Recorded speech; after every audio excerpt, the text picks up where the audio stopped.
Звезды с неба падают бисером. Я сижу на окне под звездами, жду удачу, удача близится. Нависает удача гроздями. Жизнь на Марсе, смерть на Юпитере.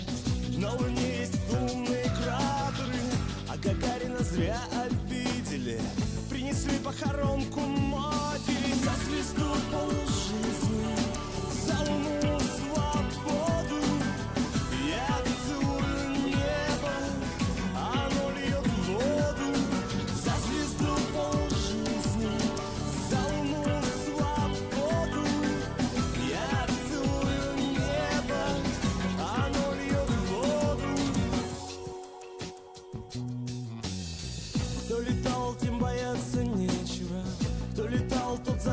справился.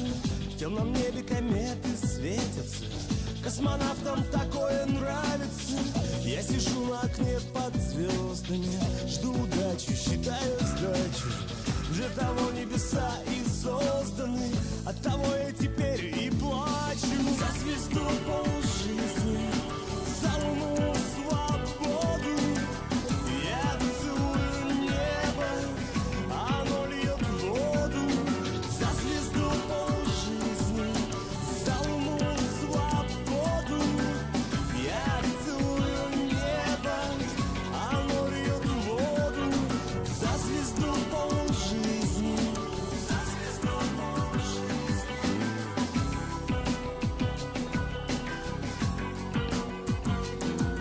За звезду полжизни, за звезду полжизни.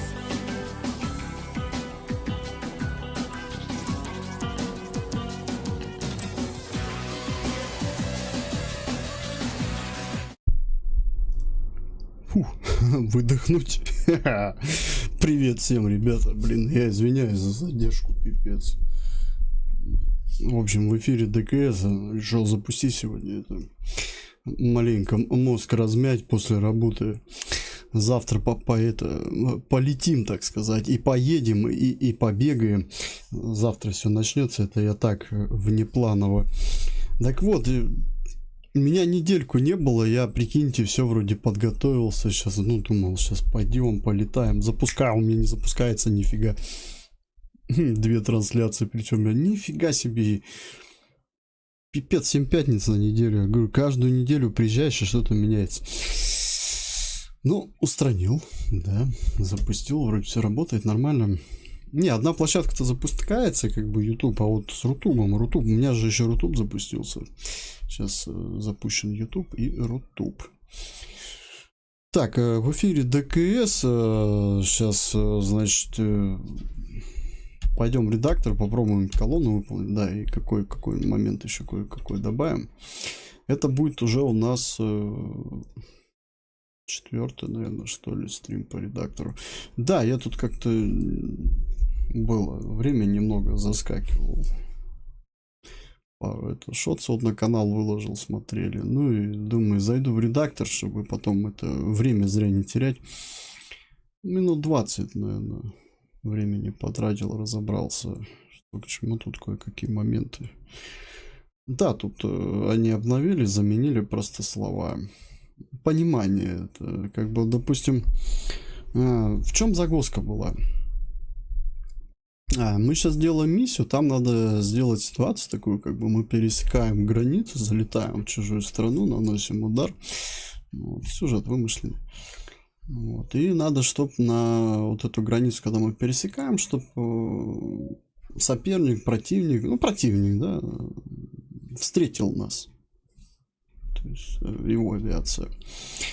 И вот именно это условие надо было создать, проверку. Значит, самый простой вариант, вот как оно раньше делалось. Скрываешь, допустим, скрыть танк, там ПВО скрыть, либо самолет, и потом его в любой момент так хоп и проявляешь. То есть он появляется. Здесь раньше так и было. Показать, скрыть, по-моему, в редакторе. Сейчас все поменялось, потому что ДКС обновляется каждую неделю, наверное. Ладно, каждые 2 недели. Я как не зайду, я только успеваю его обновлять.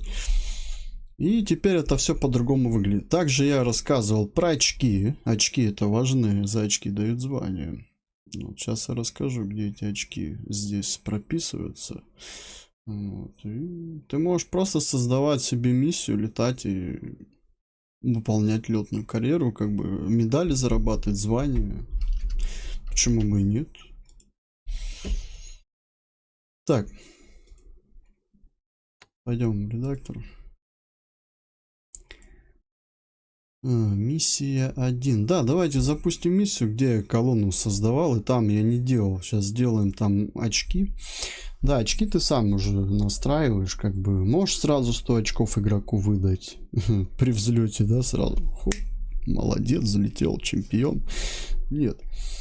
Можешь, допустим, как вот в компании мы играли сейчас, когда проходили там просто пролетелся, разведку провел, 50 очков тебе бах на счет. Это основные очки, это не очки за танки и пехоту. Вот. Есть основные очки. Так, давайте правильно их будем называть. Очки сценария. Вот. Если у тебя, по идее, их 0, то ты миссию не завершил, хоть ты и сделал цель. Вот эти очки должны у тебя быть. Так, значит, созданы, получается, за 3 стрима, да? 3 это уже, или 4, блядь. 2 миссии почти. Ну, вторую тут экспериментировали. Ну, я думаю, мы ее тоже уже скоро вот сейчас сделаем. Так, первая миссия, значит, была атаковать колонну. Опять же, вылетаем через горы на территорию Грузии и атакуем колонну. Ну, колонна уже сколько раз повторялся. БМП, Мэйб Абрамс, Авенджер, Вулкан, что там, пару грузовиков, ну и Страйкер. Так, выполнение миссии, значит, все работает. Вроде условия это все сделал я. Провал, не знаю, не тестировал, потому что, по-моему, ни один танк еще не добрался до этой зоны. Так, также я пробовали с вами озвучку сделали, и музыку добавили, и все такое. Вот, теперь очки. Ну, вот здесь в этом списке есть вот цель миссии. Нажимаем. Здесь создаем цель миссии. Вот видите, он пишет. Сейчас аватарку, ой, вебку вырублю, наверное, из-за меня не видно. Вот. 100 очков максимум дается для выполнения миссии. Ну, для успешного. Не надо тут 500 рисовать. Вот. Значит, успешное выполнение от 80 до 100. То есть минимальное, так сказать, 80, максимальный результат 100. Вот. Ну и тут вот тоже надо оформить правильно цель миссии. Так, оффлайн, тут. Допустим, цель миссии создаем 50 очков. Так, нет. Вот где можно что создать? Сейчас надо подумать, за что, какие 50 очков. Ну, 50 очков за уничтожение колонны и 50 очков за возврат, да? Правильно? Можно сделать 80 очков. Нет, тогда будет фигня. Нам же надо, чтобы самолеты успешно приземлились и на базу вернулись. Ну, допустим, делаем 50 очков. Вот одна цель. И создаем клон. Делаем еще 50 очков. Первые 50 очков, значит, правила таковы. Сейчас. Правила — это условия, за что мы их получаем. А получаем мы их за... Можно сделать через этот значение флага. Сейчас я проверю, у меня есть значение флага. Так, уничтожение колонны. Да, значение 1 флаг. То есть здесь в правилах создаем условия. Значение флага true. Первого. Все. Игрок уже получает 50 очков. Но он об этом не узнает. Он, если только счет посмотрит, он их увидит. Так, следующее условие. Еще 50 очков он получает, если он вернется на базу. Заходим, опять же смотрим. Возврат на базу. Вот здесь условия.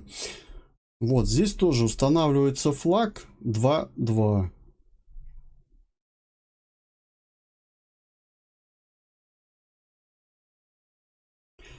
Не обязательно. Если много флагов использовать, можно еще значение ставить. Но так как... Ладно, эту миссию я не буду сейчас переделать, но на будущее я, если буду использовать немного флагов, то можно просто использовать флаг. Значение можно не использовать. Так, флаг установить значение 2.2. Ну и все, вот здесь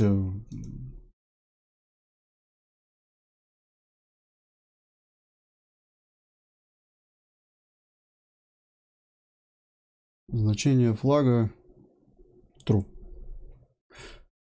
Вот тоже в момент вот флага равно. Ну тут вот видите, значение можно выставлять. А у меня вот все просто true, значение. Тут главное не ошибиться. Так, возврат на базу, значение 2. Значение 2. Все. Вот, значит, еще раз, что происходит? Вылет. Можно сделать вылет 20 очков по 20 очков. Кстати, можно такую тему провернуть, так даже интереснее будет. Вылет 20 очков, до точки добрался 20 очков, колонну уничтожил там 40 очков и вернулся еще 20 очков и получилось 100. Можно так сделать. Нет, ну ладно, сделаем просто. Это, атакуем, значит. Значит, вылет, да, долетаем, уничтожаем колонну. Получаем 50 очков за это. И если мы возвращаемся на базу, приземляем самолет, то еще получаем 50 очков. В итоге 100 очков. Вот. Теперь можно, конечно, это я показал, как это пишется, да. Можно теперь это проверить. Допустим, вот так вот, да. Давай попробуем все-таки по 20 очков сделать. Это 20, 20, 20, 20.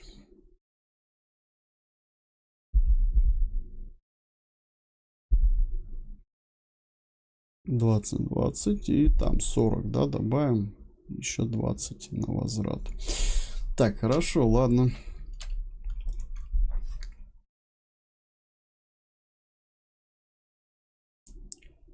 Привет, игрок. Так, объект в зоне. Объект в зоне. Так, музыка. Уничтожение. Так, вот музыка играет. Триггер. Вот здесь можно 20 очков добавить. Так, привет, объект в зоне. Допустим, что можно сделать? Как проверить, что игрок типа взлетел? И все, из-за этого ему 20 очков. Держи, красавчик, да? Так.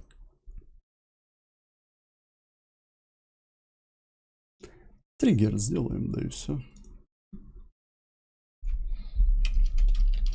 Улетел.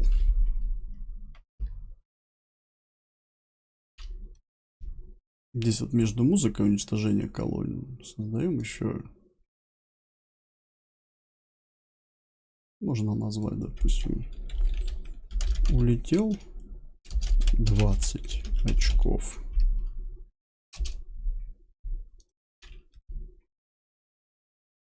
Даже можно после музыки. Создаем условия.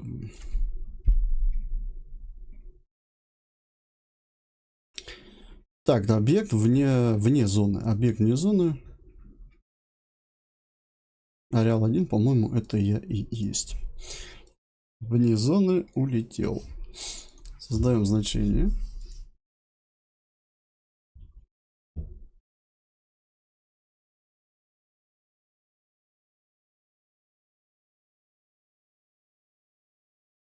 Флаг установить. Ну, пускай будет 10.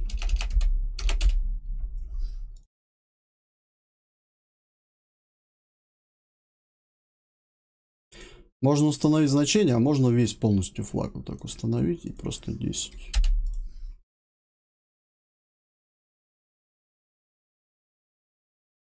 Все, заходим сюда и здесь флаг 10. Имя улетел 20 очков. И здесь пишем 20. Сейчас. Вот. То есть я создал цель миссии. Название улетел 20, типа дал понять за что. И сколько, да? Очки сделал 20. Все это происходит в оффлайне. Кстати, да, так как я играю не в сетевую игру. И вот здесь значение флага true. То есть мы должны проверить, что сработало вот это значение 10. И тогда вот это сработает. Так, дальше. Имя. Долетел. 20. Даем 20 очков. Значение флага, ну давайте сделаем 11. Сейчас я создам.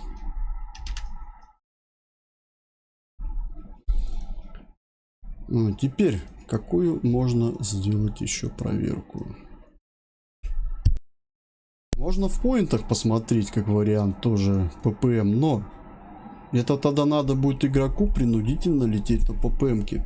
Вот, поэтому, чтобы такой хрени не было, лучше сделать еще триггер один, да? Чтобы он по-любому в триггер залетит.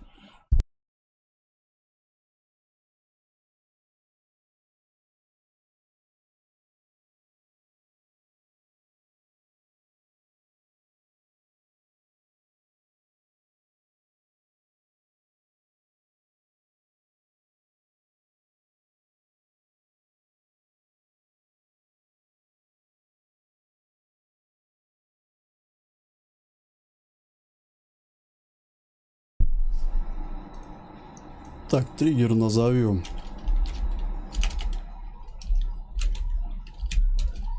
Зона. Давай так. Боевая зона.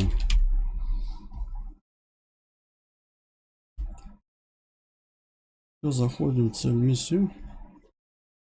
Здесь вот долетел, проверяем. А, нет, подожди, в триггера же надо сделать, да? Все, вот здесь, где улетел, делаю клон.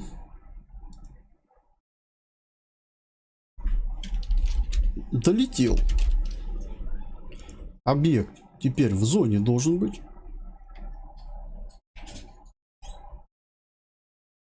Объект — это мой самолет. То есть я должен быть в зоне.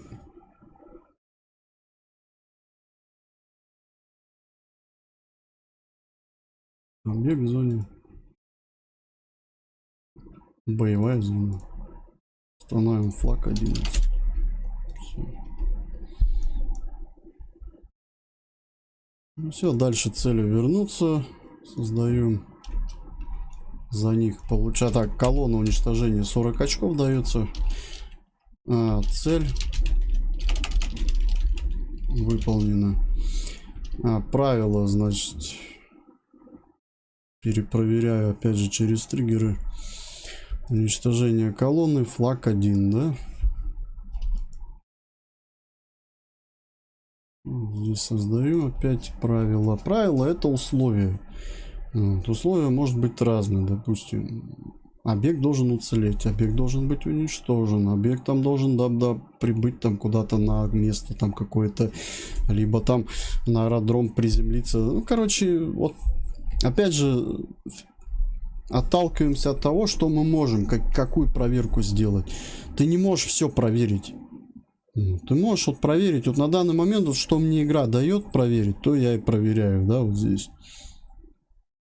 Там время, бомбу, объекты коалиции, там значение, вот это все, вот то, что вот могу проверить, весь этот список. Остальное все либо в скриптах надо понимать язык этой игры, вот. Ну, либо ни хрена уже не проверишь. Поэтому надо миссии придумывать те, которые ты можешь создать, а не те, которые, я хочу туда, а там, потом здесь. Нет. Как в песне «Фантазер» тебя называли. Так, ладно. Все, там значение 1, да?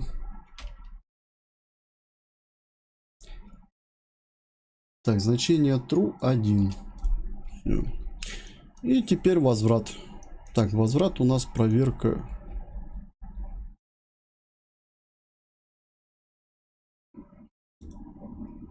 Два. Значение 2. Ну и все. Сдаем. Сейчас сделаю. Так, что там? 20 очков дополнения. Имя, возвращение.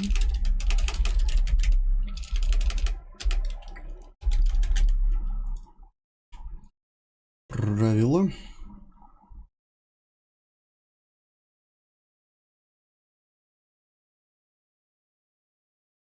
Значение флага должно быть равно 2. Все, итого 20, 20, 40, 20. 3 двадцатки 60, 40, сотка в общем. Теперь наша задача все это проверить.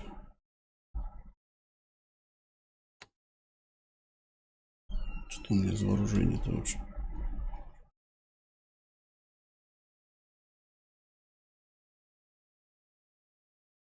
ПБ 250. Блять. 500-ки поставишь, будешь себе. Там просто, блин, опасно их сбрасывать, себя коцать будешь. Нары.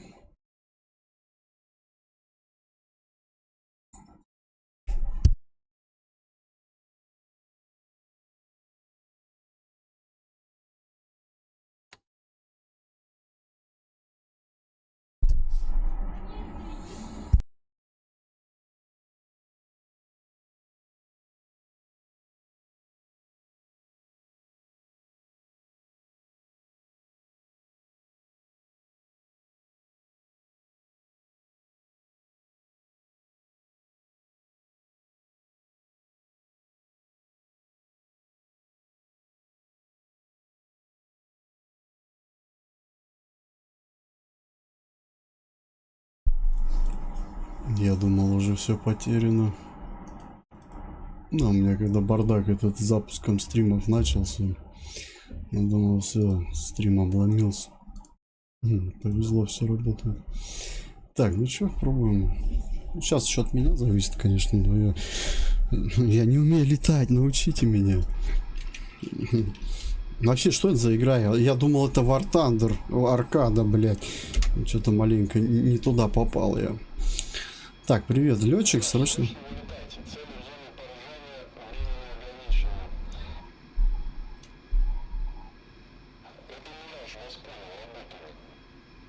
Надо это шею размять.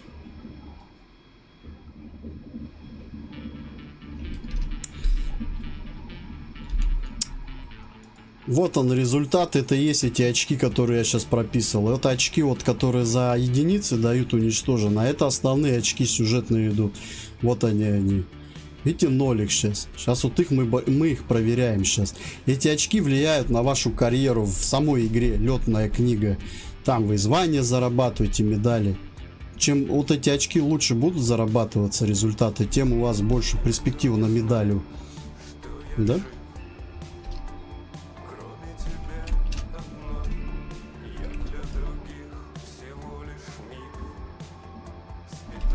Я тут камеру маленько поставил по-другому. Не знаю, как она будет меня нормально ловить.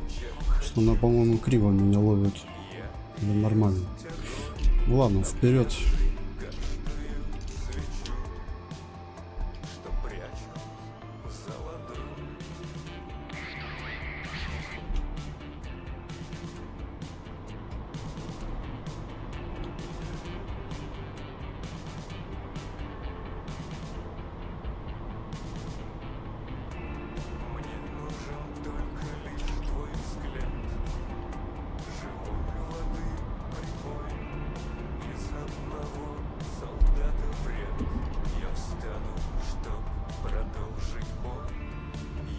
Какого хера, блядь? Взял Джу... А? Только не падай. Козел. У меня там этот ползунок, блядь, сработал. Да я его не использую, мне не нравится его использовать.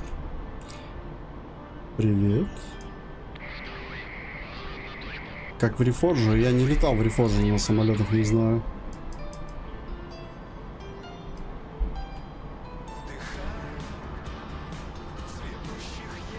Не летал я там. Но я там на вертушках только летал. Я не знаю, как там в самолетах.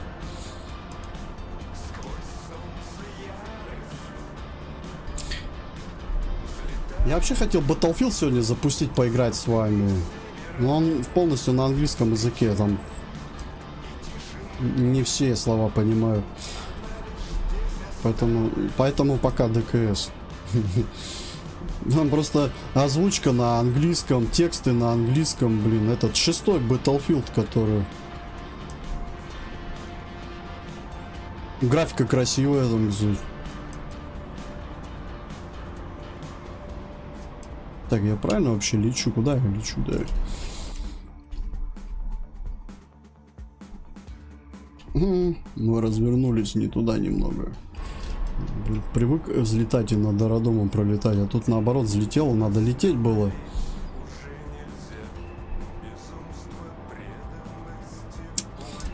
Вообще вот это не весело. Горючки-то немного, это дополнительно нету.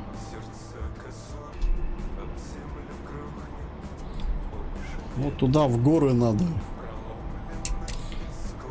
Ну. Вот видите, 20 очков. Работает все, да? Нормально. Блин.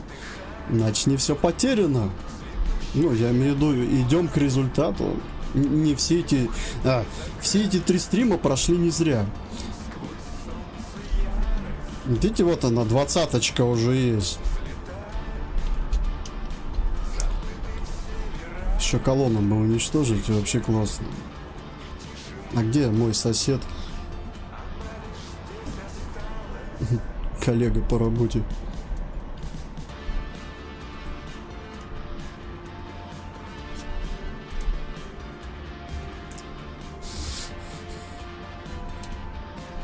Да, я, видишь, так как я в такие игры сейчас перестал играть, ну, редко играю, поэтому мне даже такой Battlefield нормально будет. Не, ну там в начале вот я запустил. Во-первых, у меня FPS хорошенький. Играл я на самой... Даже не ультра, какая там есть еще графика-то после ультры. Но я не знаю, как на стриме запустит он у меня с такой графикой. Но я играю в 90 FPS на такой графике у себя. Вот. А как на стриме будет, я не знаю. Вот, и мне там уже понравилось, даже вот идешь по грязи, следы понравились. Вот, ну экшон, вот что-то схожее с Call of Duty, блядь, не знаю. То же самое. Может, показалось, ну. Поиграем, обязательно ее поставим.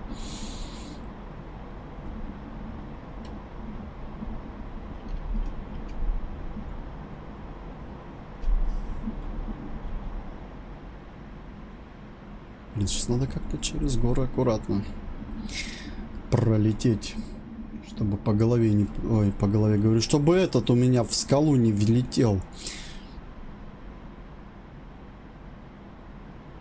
Не, ультра там...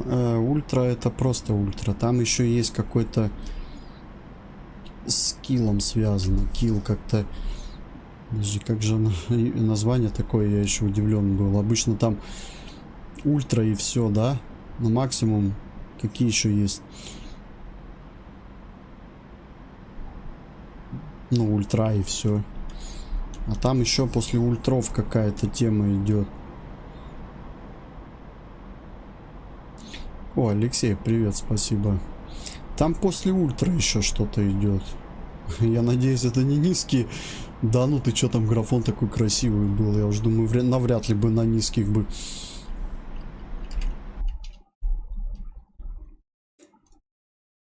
Ага, ну вроде идем правильно.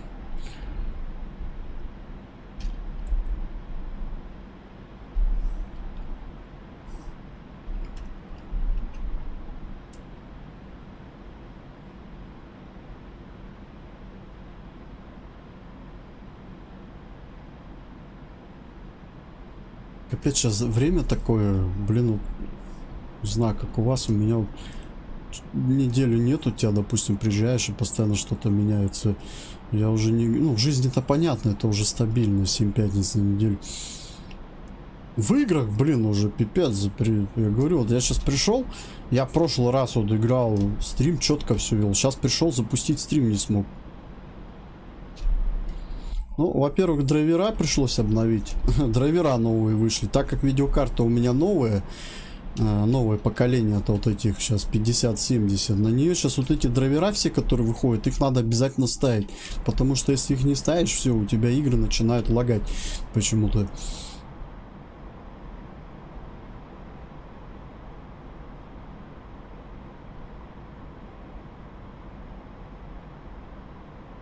Компрессором под 0 ноут почистил. Блин, ну я на ноуте не знаю, как вы играете, я не могу на нем играть. Мне кажется, как-то экран такой маленький. Нравится вот монитор, когда он здоровый. Кто-то вообще он на телеке гоняет. Сейчас же телевизор здоровый сидит. Слушай, по-моему, мы сейчас это... Давай-ка выше наберем высоту, а то есть вероятность, что все-таки скалу он поцелует.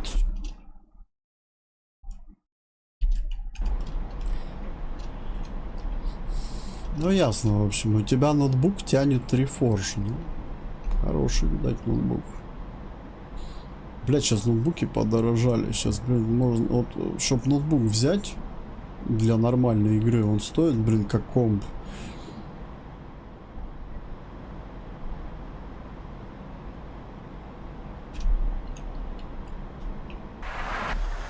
Че у нас фонарики горят?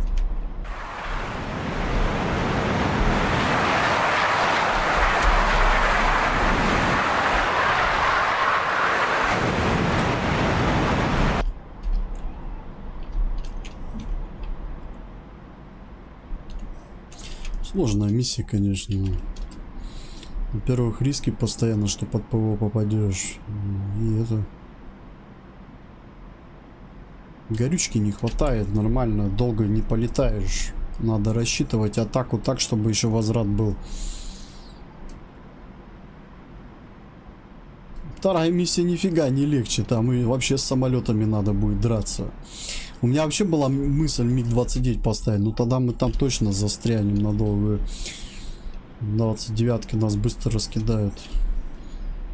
Поэтому там задача быстренько проникнуть на территорию, нанести фабами.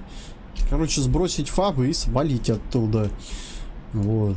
А так, драться там легче. Там дюлей отхватишь. Миссия сложная будет. Ну, это как эксперимент. Я такие не делал еще.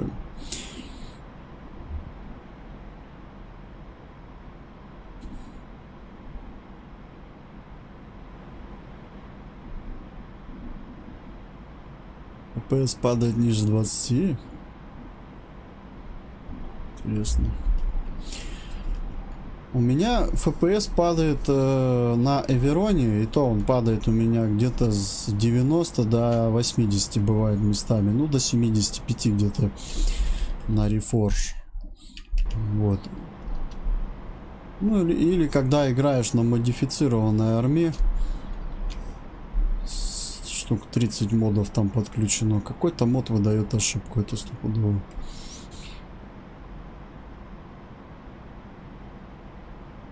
А так, все вроде нормально.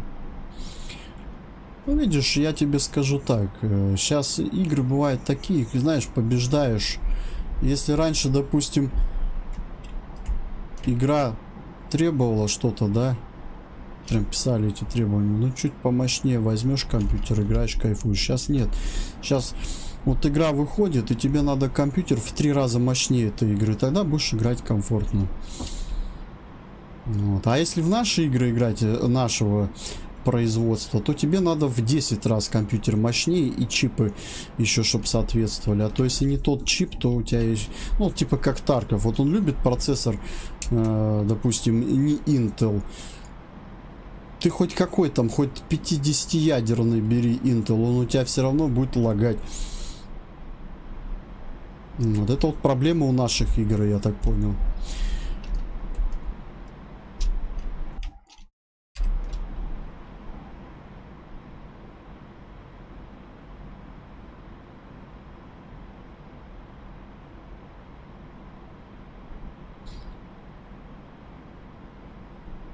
Чего движок превосходит ВБС от Arma 3? О, у меня Колгуев классно работает. Кстати, Колгуев красивая карта, мне понравилась в Reforge.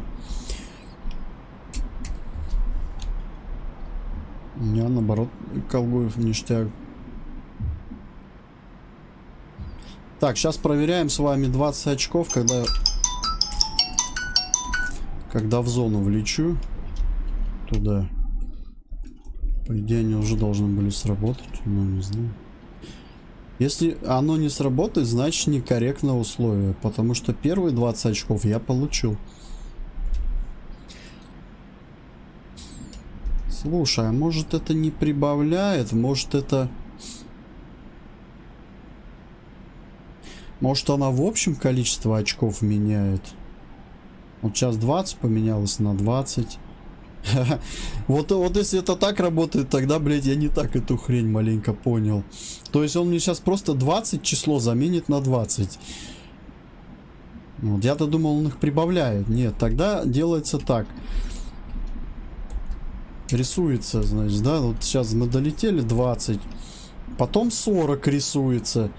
Потом 80 рисуется. И потом уже сотка, когда на базе, да? Ну-ка. А, нет. Нет, все правильно. Вот смотрите, 40 очков. Все четко тогда. Все нормально. Все нормально. Тогда все. Не, ну, может и такой вариант, как вот я сейчас говорил. Мог бы такой вариант быть.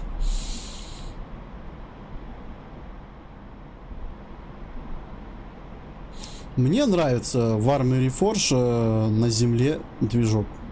Мне, вот я раньше говорю, особо в Army 3 мне нравилось летать. Почему? Потому что на земле там особо нормально не побегаешь. В какой-нибудь какашке застреваешь.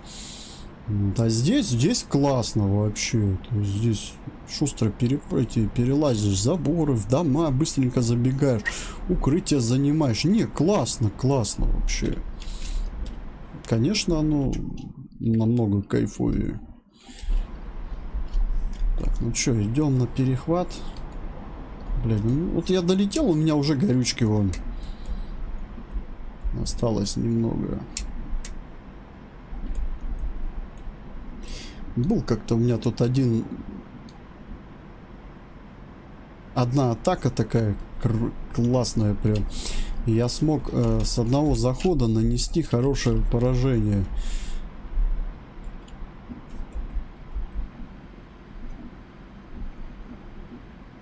Сразу разбил там наполовину эти всякие авенджеры, вулканы, помню.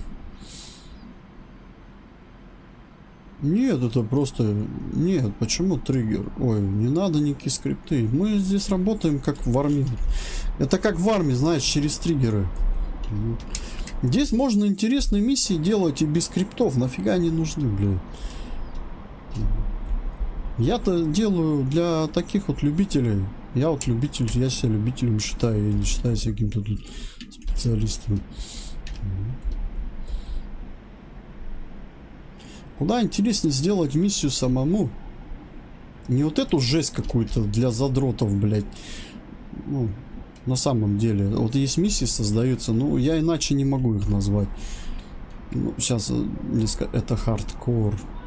Ну да, конечно, я тебе в Army 3, сука, вокруг тебя 50 танков поставлю, и тебе ПМ-очку дам. Это хардкор. Побеждай. Ну, примерно так же. Ни хрена это не хардкор. Это издевательство над игроком. Поэтому я и отвернулся от этого контента. Именно лучше свое что-то создать. Ну, там реально жестят. Миссию нормальную, вроде полетел нормально, там поддержал колонну. На следующую летишь, какая-то ерунда происходит. То буки победи один, то еще что-нибудь. Да нафиг оно мне надо. Вот.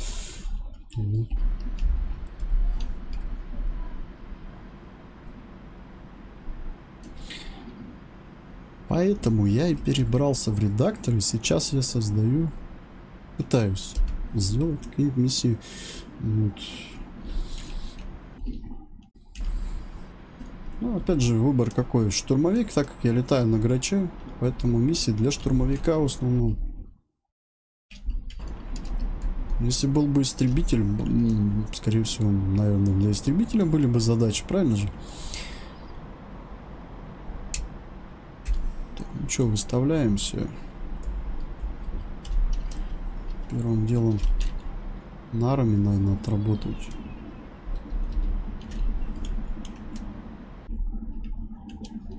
Что я прям крюк такой сильный взял.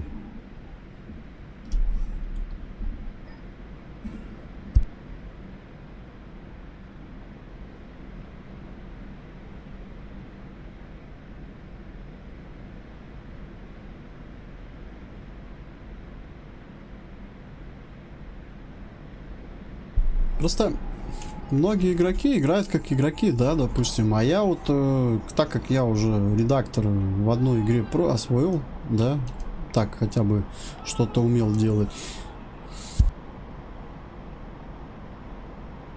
Сейчас здесь вот осваиваю, да. И когда я вижу, что есть вот интересный контент, а есть издевательство.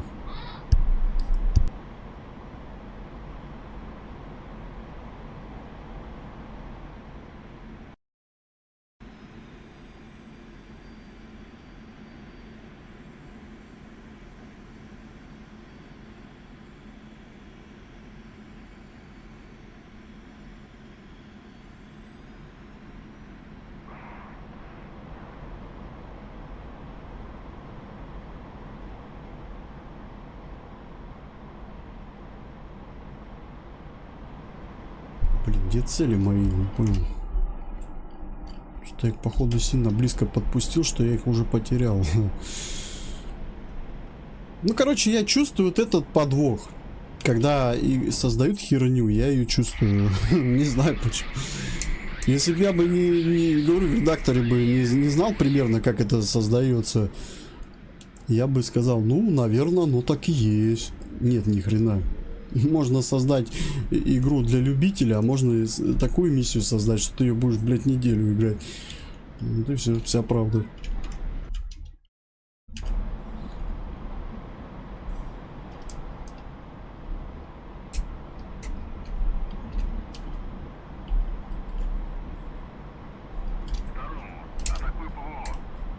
Это здесь наши цели. Почему? У тебя настроение сегодня плохое, да? Ну ладно, лети тогда домой.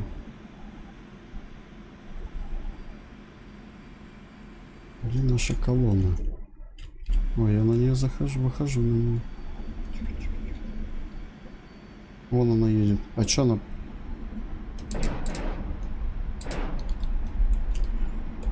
Какого фига?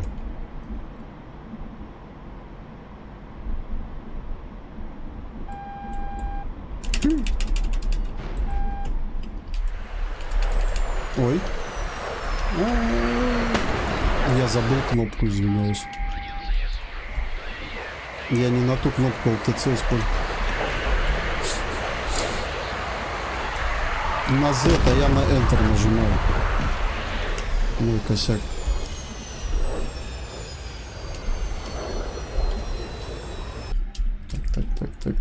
Так.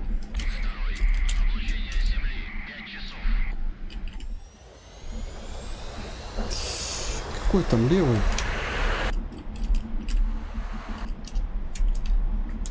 Кнопку не ту использовал, я забыл. Я на Enter на правый нажимаю, ЛТЦ выпускаю. У меня вообще на Z.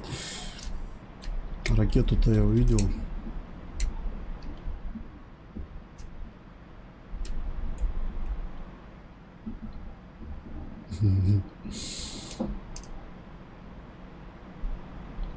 Мне вот интересно, почему они по внедорожью у меня поехали.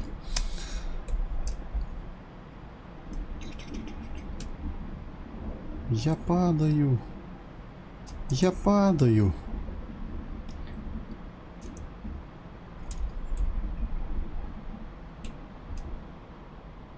Что, у меня второй-то живой? Живой. Второй ты будешь атаковать кого-нибудь? Мне хорошо зарядили, я прям... У меня тяга мертвая.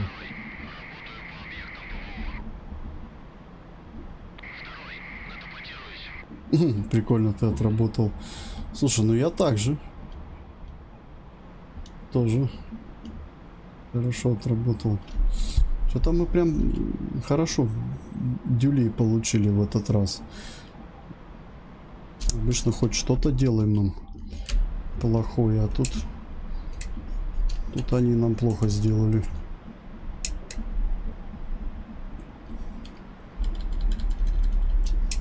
Где эти хулиганы? Это они, что ли?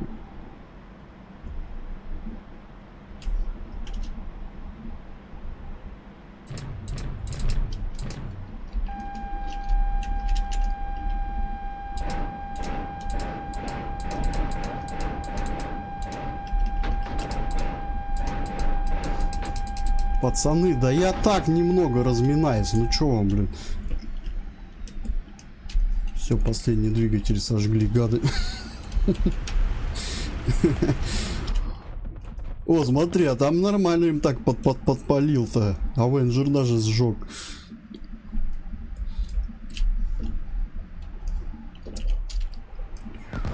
Нифига не мне гидрач выглянул. Парит аж он.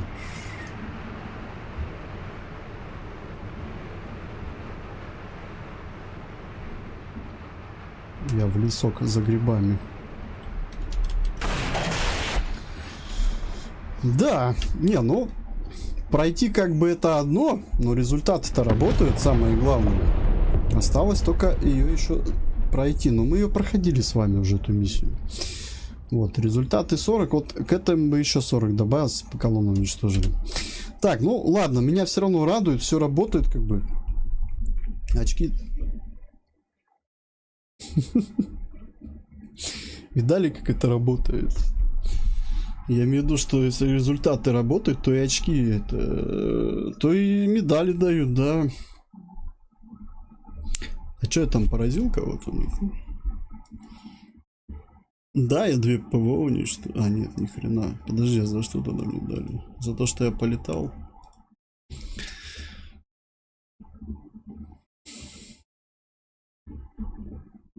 Ладно.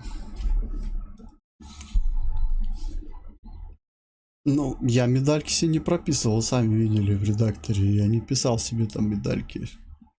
Это, видать, у меня там к этой медальке дело шло. Там просто надо было шкалу дополнить. И тут бац, еще я полет сделал, и все. И медаль дали. Не, вообще их так быстро не дают. Кстати, где эти медали? Сейчас пойдем посмотрим. Вот сюда заходишь в летную книжку. Ну, пожалуйста. Это не отображается.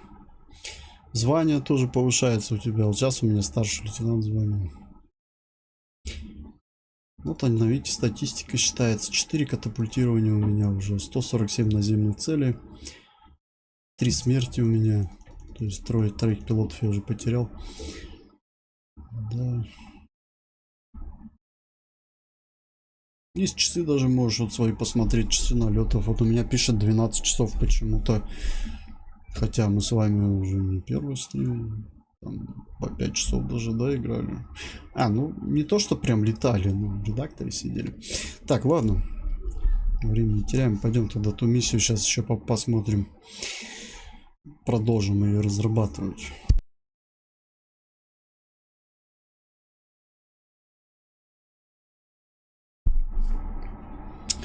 Так, значит, с очками я разобрался, объяснил, да, как это работает. Теперь дальше.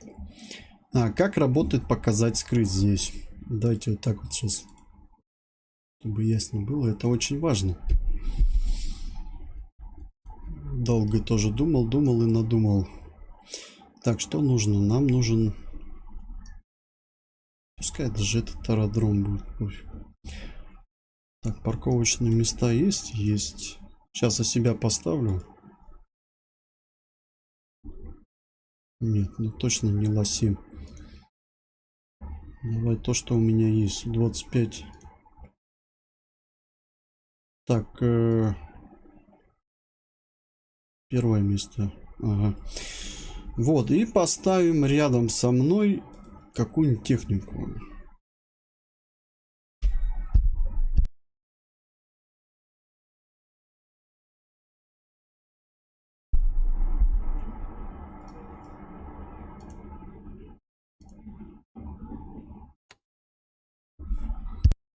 Посмотрим. Технику эту, где она там стоит.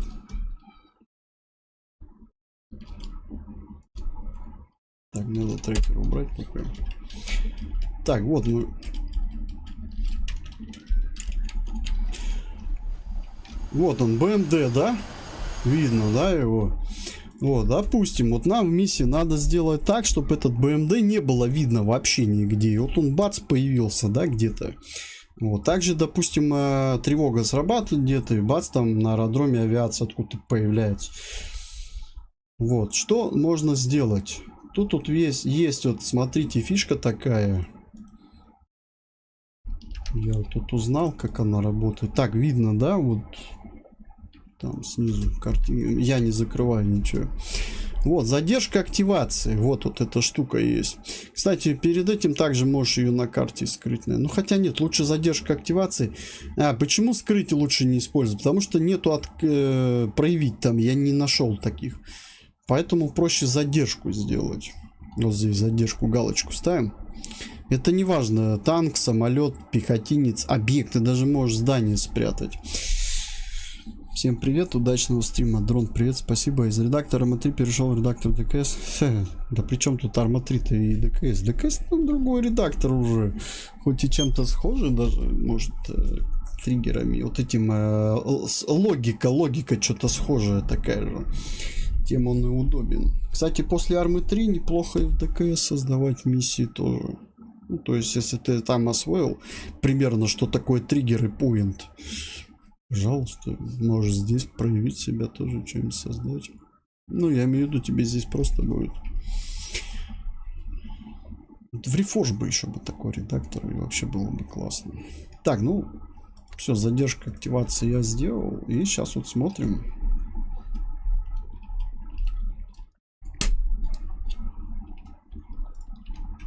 Видите, его нету на карте. Смотрим. На карте тоже его нету. Все. И в любой момент мы его можем проявить. Ну, допустим, давайте просто проверим. Маленький триггер сделаю.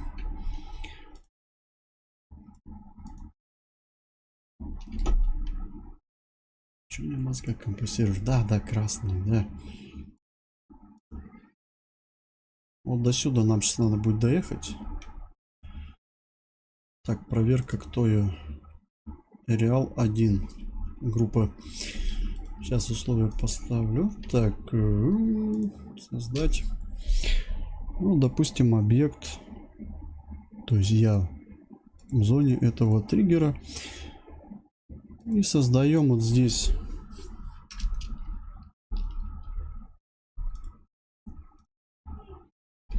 Вот здесь. Нам надо найти, активировать группу.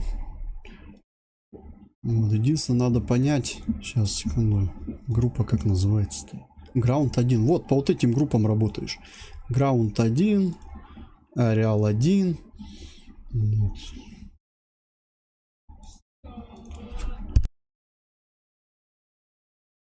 И вот здесь надо вот именно найти, активировать группу.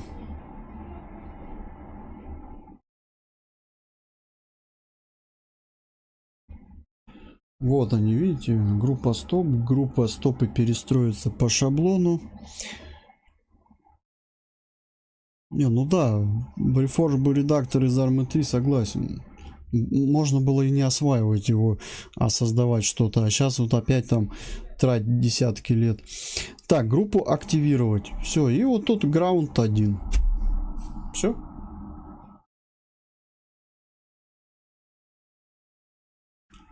Так, сейчас я себя запущу сразу. Запуск состоит. И доедем сейчас до вот этого места. А БМБД где-то вот здесь активируем. Сейчас вот он спрятан. Вот я сейчас доеду до этого триггера, и вот он перед носом у нас появится. Вот. Ну, как-то так это, в общем, работает. Ну, давай проверим. Вот, считай, еще немного знаний в копилку. Уже можно что-то еще сделать, да? Какую-нибудь миссию интересную. Потому что, когда ты вначале появляешься, и у тебя сразу на карте все отображаются, ты уже знаешь, где враг, там, где машинки, где самолеты, танки, блядь. Ну, это неинтересно.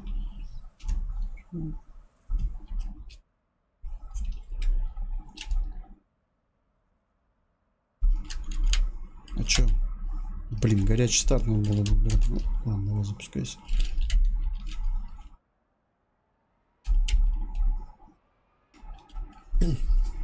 Я думал, выбрал это, что он уже заведенный будет.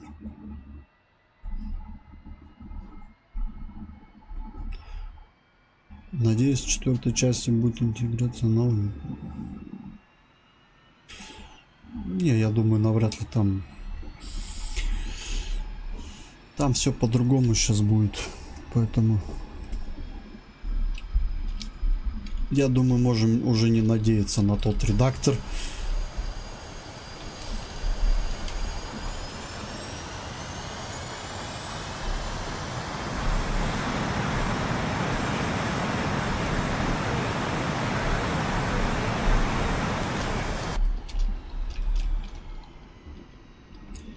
Сейчас доехать надо еще. Ну, вот видите, на карте его сейчас нету здесь. Даже на карте нету. Сейчас перед носом появится.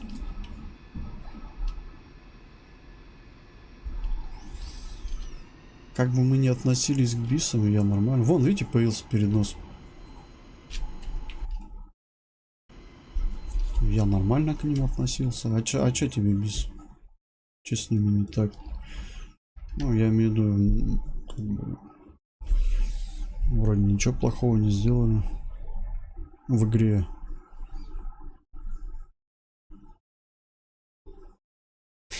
Ну. Там, наверное, команда у них поменялась. Вы вообще знаете, коллектив видели этих бисов? Может, у них команда поменялась? Оно же как, если люди меняются, там все по-другому становится. Как в жизни. Не как, ну как, это тоже жизнь, создавать игры. Как бы я имею в виду, что, ну, вот где-то вот организация, да, начальник меняется, что-то меняется. Ну, как обычно поговорка есть. Каждая метла метет по-своему. Поэтому, может, там что-то изменилось, вот и они решили создать Arma Reforged уже. Как вариант. Так, ну, в общем, с этим понятно, да? Все. Перейдем в миссию. Да, миссия тут такова. Мы взлетаем с территории Российской Федерации. Преодолеваем расстояние, вот эти горы. И наша задача нанести поражение вот этому зданию. Сбросить туда фабы и вернуться отсюда. Короче, свалить. Вот, но здесь в зоне у нас есть охрана, ПВО и авиация. Так, давай их всех включим.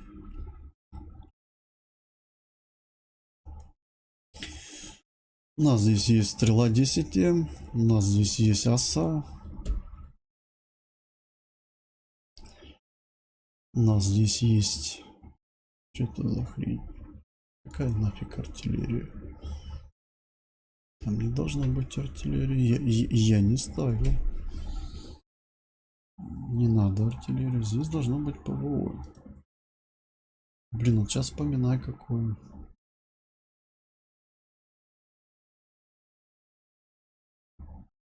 Патриот. Патриот. Патриот мне прилепит сразу. Я же смотрю еще, чтобы играбельно было. Я, конечно, могу тоже, знаете, как вот там в компаниях нахерачить тут буков 500 штук. А чё, почему бы и нет, да? Так, вот они самолеты. Вот задержка активации вот у них уже стоит.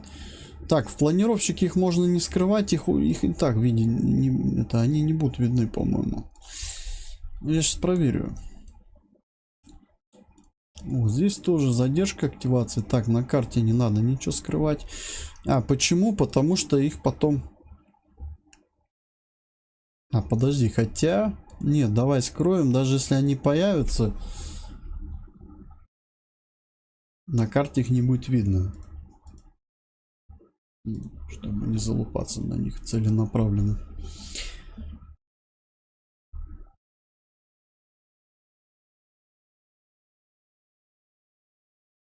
Чего? Женские сквады.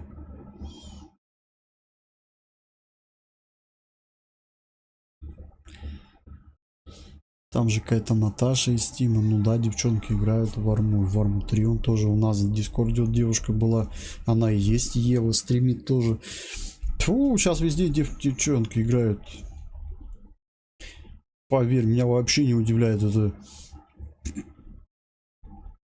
Они, если играть научатся, они еще круче играют некоторые. больше прибедняется. Я играть не умею. Ага, блин, только дай автомат в руки. Как начнет раздавать всем, блин. Угу. Они еще похуже бывает, играют пацанов. Так. Ну, вроде бы как все. Задержка активации. Тут надо подумать, их же надо активировать. Вот, активировать. Границу пересекаем. Так, что у меня тут по триггерам?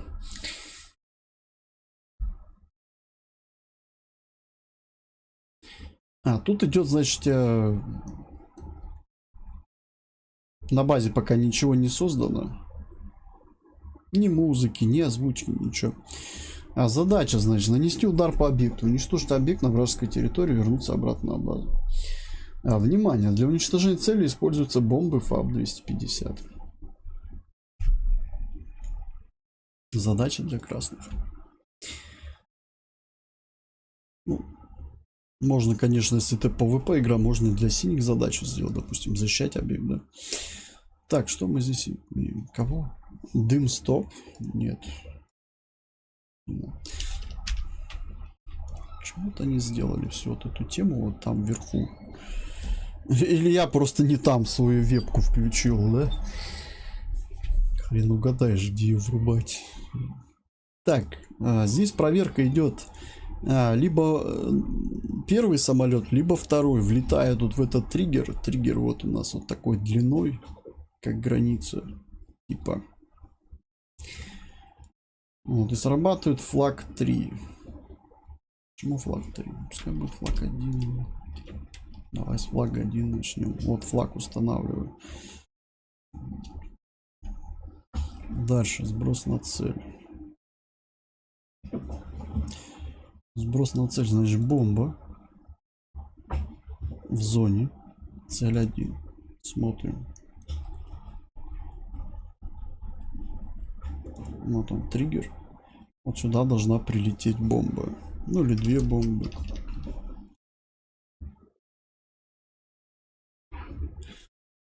Ты привык, что дамы в доте, в КС или в Валорантах? Да они сейчас везде девчонки играют, кому что по душе.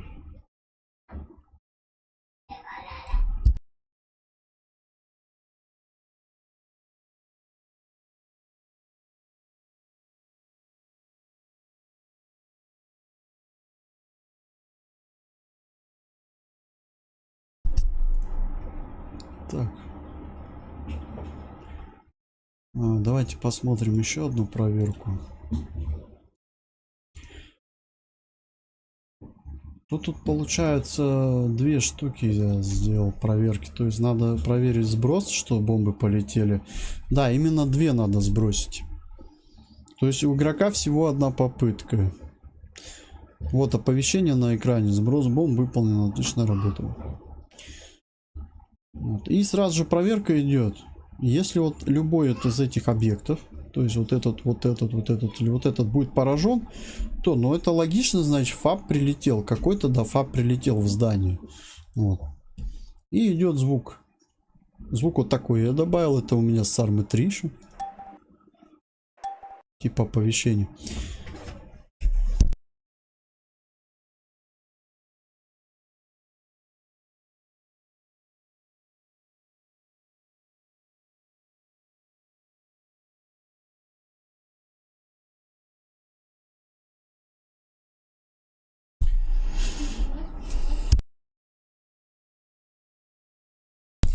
Так, и вот получается, если вот это кто-то из них поражается, текст опять всем. Так, задержка, подожди, сброс на цель. Сейчас тут надо посмотреть текст в стране. Задержка 2. Нет, вот тут надо задержку поменьше сделать звук. Не 10 секунд, где-то пускай будет... Ну, 7, ладно, пускай здесь 7 и здесь 7. Вот так вот. Так, и устанавливается значение 2.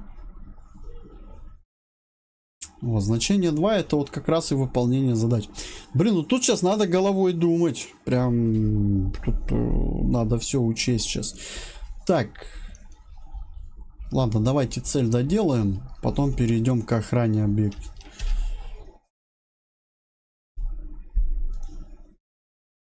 Вот, ну мы уничтожили цель. Дальше что? Надо игроку дать оповещение, что ему надо лететь на базу, да? А вот, цель поражена, возврат на базу.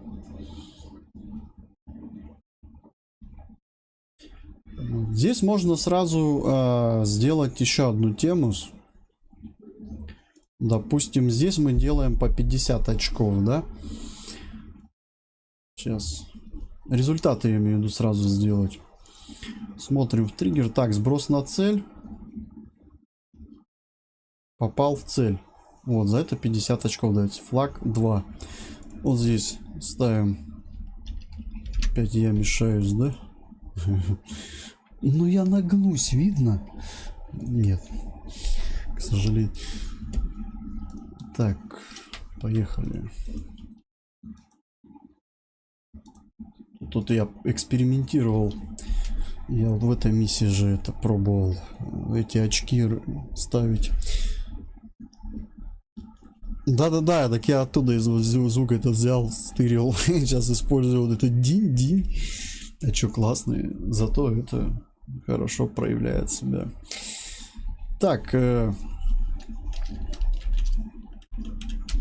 Задача выполнена. Дается, допустим, 70 очков. Правило.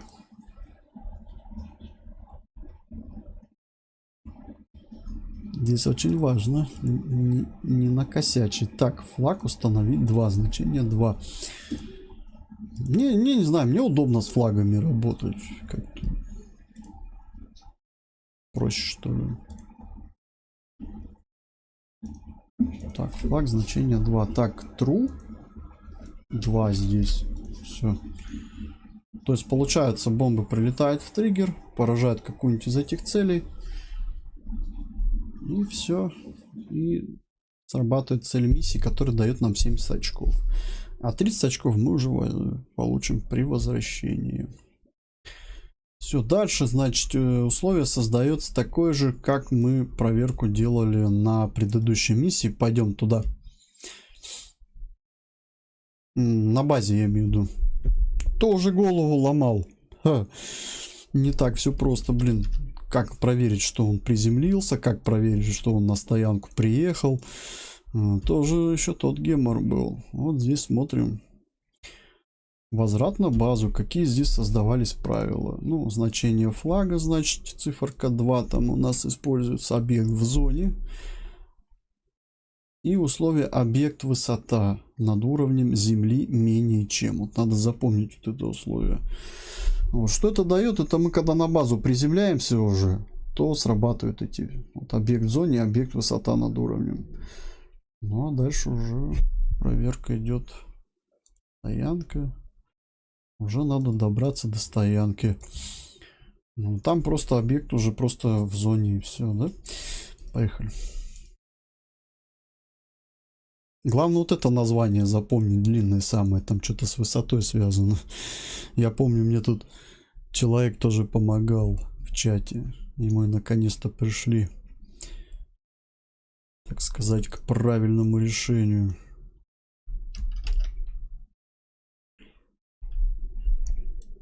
Еще, видите, система, тут главное не запутаться, а то бывает, когда вот что-то хочешь интересно сделать, начинается вот это, блин, там же надо это, там надо то, вот, и в итоге вообще такую ерунду понаделаешь, и лучше заново потом что-то создавать. Так.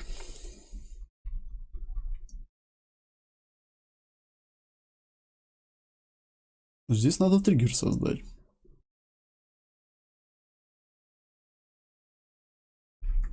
Давайте обозначим его. Возврат. Здесь создаем. Создать. Вернулся на базу. Так как у нас миссия основывается на игроке, а не на втором самолете. Второй самолет, пофиг, вернулся, не вернулся. Нам главное, чтобы игрок вернулся. Вот он называется у нас Ареал 1 группа. Кстати, а пилота, видите, уже Ареал 1.1 там. Ну, обращаюсь к самолету. К группе Ареал 1. Подожди, а если... Ну, лучше через группу. Так, надежнее.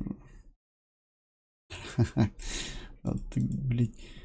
Вот видите, я правила действия не создал, все. Триггер удалился. Есть у него такая вот фигня.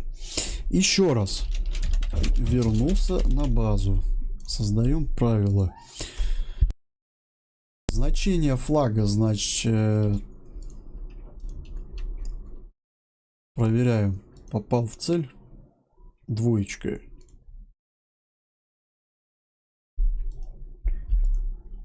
Здесь двоечка.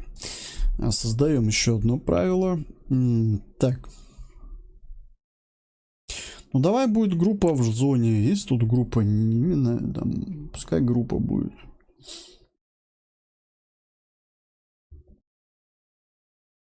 Группа в зоне. Вот. любой красный. Нет, это... Какой груз? Группа. Вот, вся группа в зоне, да? Вот, да, вот это правильно будет условие. Вся группа в зоне. Ареал 1. Да, все верно. В триггере возврат. Бля, нет. А если второй затупит и будет летать где-то там, кружить? И что, мы будем его ждать, что ли? Не. Тогда делаем все-таки на самолете. Объект в зоне. Ареал 1.1. Все, возврат. Дальше. Вот это условие. Высота над уровнем земли менее чем. Вот, по-моему, да, но... Объект высота над уровнем земли менее чем. Сколько там? 100 метров было?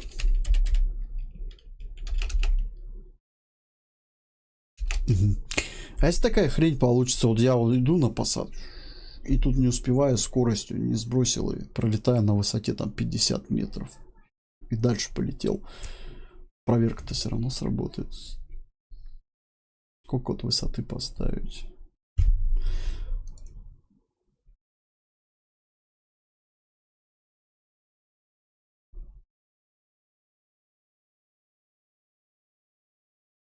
Давай метров 50, наверное.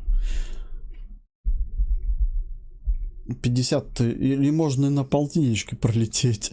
Но это прям вообще низко, наверное. Ну, блин, давай попробуем. Мало вообще, там 20-30. Я просто боюсь, что какой-то бред сработает. Он не проверит такое. Ну, давай 30-очку, ладно. Ну, потом можно будет подкорректировать, конечно. Ну и все. И здесь у нас, допустим, подсказка, да? Игроку. Сейчас. Текст. Ну, сначала мой динь-динь. Где он тут? Звук всем. Пускай даже будет открою.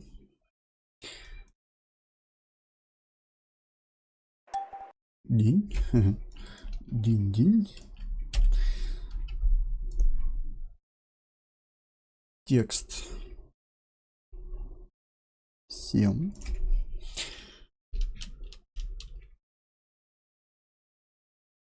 Да блин, просто, короче, отлично.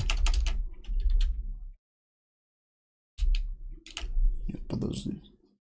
Или все-таки парковку. Ну, ладно. Давай парковку сделаем все-таки. Отлично.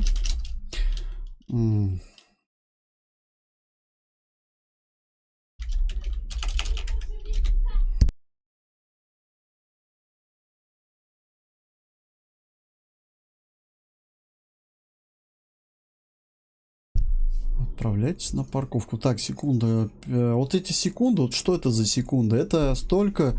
10 секунд, это значит на протяжении 10 секунд будет вот эта подсказка висеть. И потом исчезнет.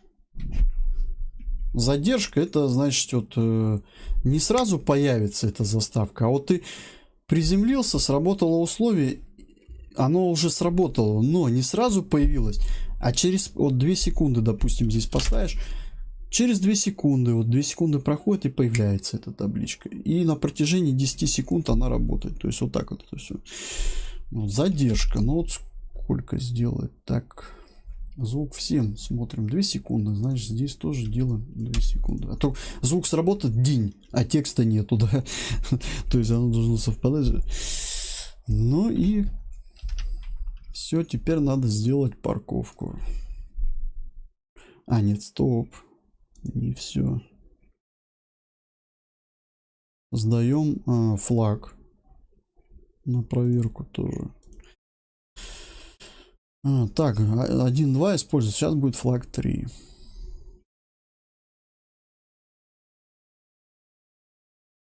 Опять же, на парковку на усмотрение игрока. Игрок может просто выйти из миссии. Кстати, да, ему сейчас очки дам сразу. 50. То, что он просто приземлился, и задача вот сделана, он приземлился.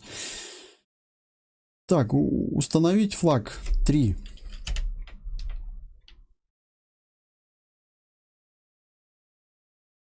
И вот здесь добавляем. Так, сколько там очков? 70. Ну, нам теперь 30 надо. Дополнить до сотки. Имя. Вернулся. Правила. Проверку делаем. Значение флага 3. Все. Дополняем к этим 70 очкам. У него 30 появляется. Все, он может миссию, по идее, завершать. Если захочет. У него уже миссия выполнена. Если в миссии результат 100 очков, то все. Оно уже выполнено. Ну и все. Так, давайте сделаем парковку. Благо здесь она одна. А то бывает аэродром большой, их несколько. Допустим, здесь, там несколько зон. И тебе придется несколько триггеров делать. Вот. Ну, в моем случае у меня одна парковка, поэтому создаю ее чисто для нее.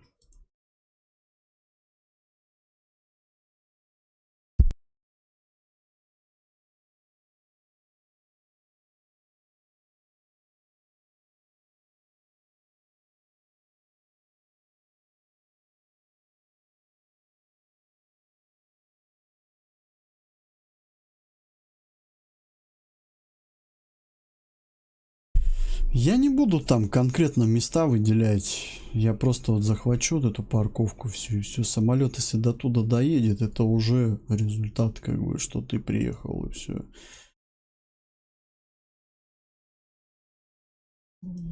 Прям так и назовем. Парковка. Ну и все. Так, здесь же опять смотрим. Чего админы больше ничего, ну не знаю, я не был еще.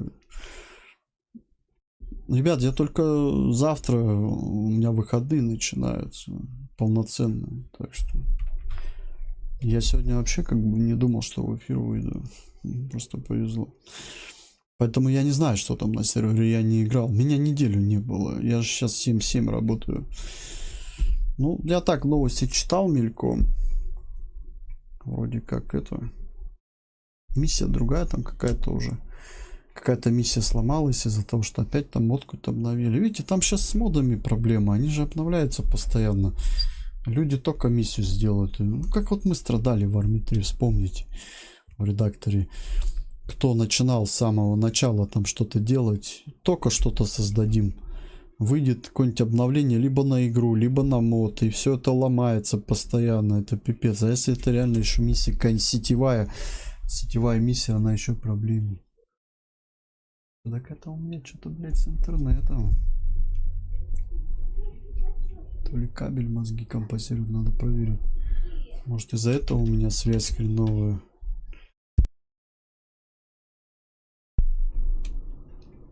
Лампочка что-то на роутере моргает.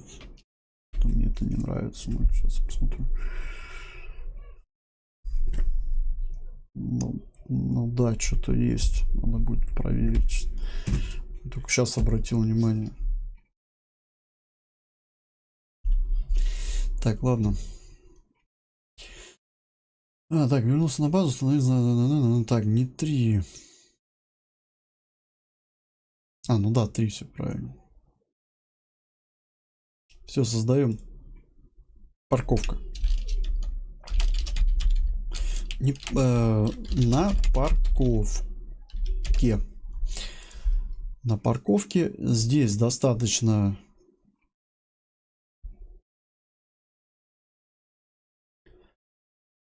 флаг 3 и объект в зоне парковка. Все, здесь просто завершаем миссию, все. Вот. Завершение миссии. Победитель красный. Задержка где-то секунды 4. Текст. Отличная работа. Миссия выполнена. Правда, надо еще постараться ее выполнить, да? Не так все просто.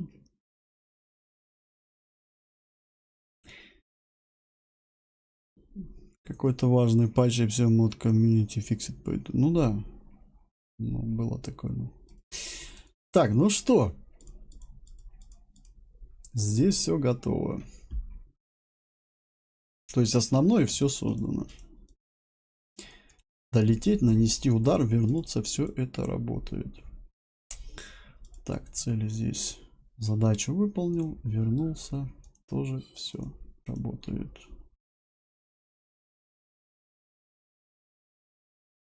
Угу. Теперь, что нужно сделать дальше? Так как это внезапный вылет, здесь гражданские, не знаю, там же все равно машины какие-то ездят. Кстати, гражданские тут игрок сам их у себя в настройках игры включает. Может, у него FPS не тащит. Поэтому... Короче, это гражданский объект, но там типа что-то создают такое опасное для нас. Нам надо это поразить. Вот, теперь что нужно сделать? Активировать защиту территории. Это самолеты, это ПВО. Так, границы, значит. Теперь надо изучить всю эту технику, которая будет активироваться. Граунд 8. Граунд 1. И 7. 1, 7, 8, да.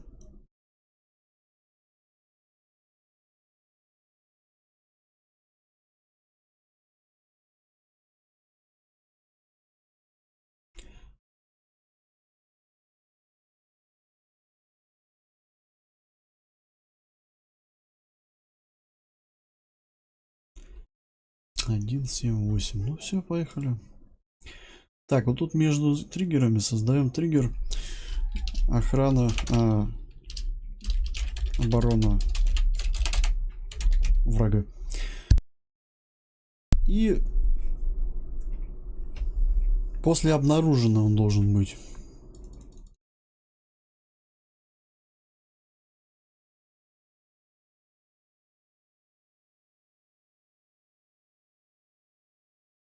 Флаг 1, вот видите, нарисовывается.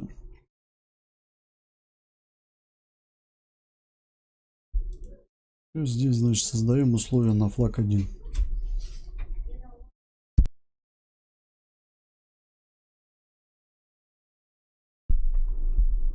И запускаем. Что там, 1? Блин, сейчас.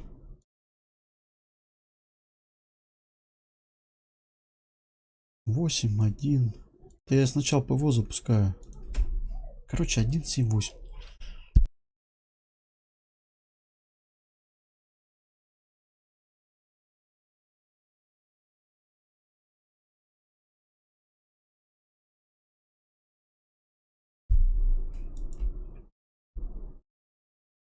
Все, в правилах достаточно вот это значение флага. Активируем группы и все.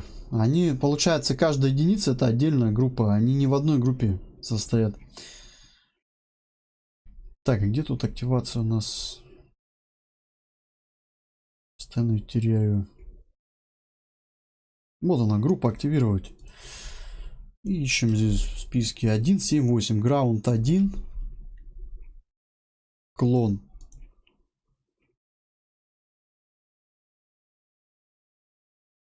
Семь. Еще раз клон и 8, да? Все, я их активирую.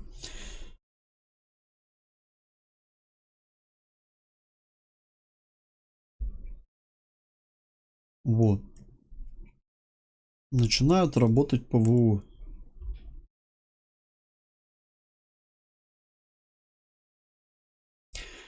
И мы вот здесь создаем триггер. Тогда давайте сделаем триггер, который будет активировать уже авиацию.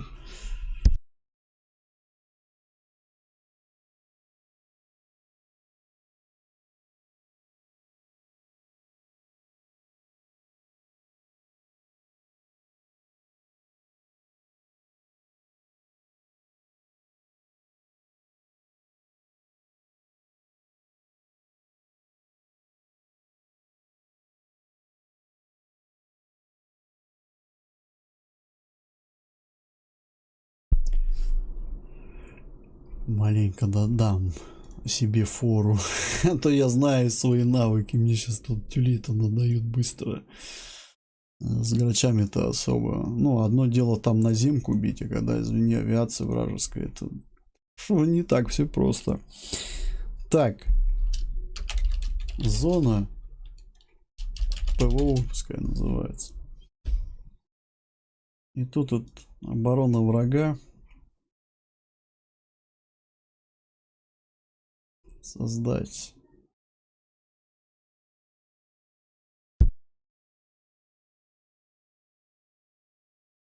Проще так сделать. В зоне ПВО. Это после обороны. Так, запускаем сначала, значит, ПВО. Понятно, будет излучение, там все такое. Вот. И потом, если игрок долетает до вот этого триггера, то проверка идет. Ну,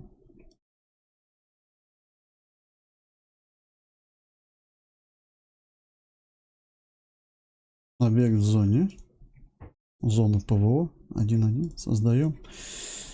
Вот, и теперь надо посмотреть, как называются самолеты. Ареал 2.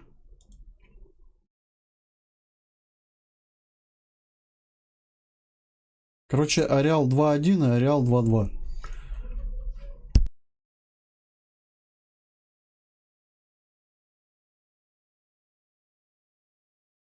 Все, я их активирую.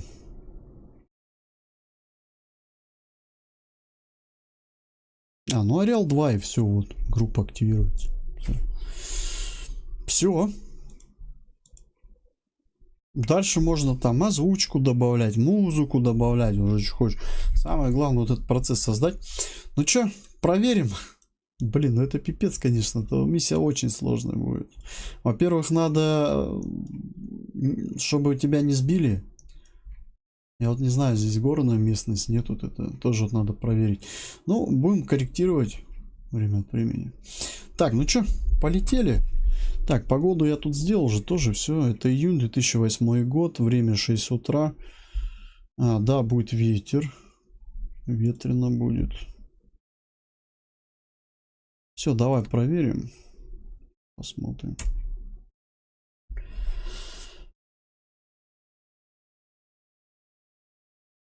Вот можно в планировщике посмотреть что-нибудь. Во как. Самолетики палятся. Чтоб такой херни... Подожди, а в смысле, почему они? Я же их... Сейчас пойдем обратно. Интересно. Так, ну, во-первых, вот эту галочку убираем. Здесь задержка активации раз. Ну, по идее, они должны быть... Ну, давай их в планировщике еще спрячем.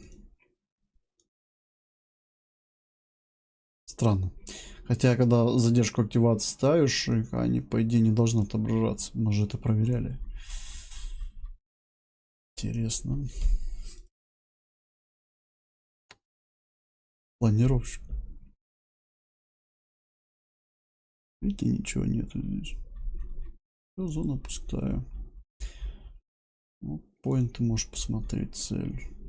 А, блин, я еще хотел маркер попробовать сделать. Ну, это потом дополнительно. Кстати, очень сложно здесь маркеры создаются. Что такое маркер? Это вот на карту смотришь, вот эти планы маршрута, рисунок, там, допустим, круг нарисован в круге цель, там вот эти линии всякие, там круги, квадраты. Ну, здесь как-то вот в этом сложно здесь в редакторе. Вон в армии мне нравилось, просто поставил готовый маркер, название написал, там уничтожить, все. А здесь надо еще постараться написать, найти этот рисунок подходящий для себя, нарисовать его. Такое ощущение, как будто ты сам его рисуешь, короче, тут. Удобно прицеливаться в прицел, будучи в ПНВ. Здесь нету ПНВ. В Су-25. Нету здесь такого.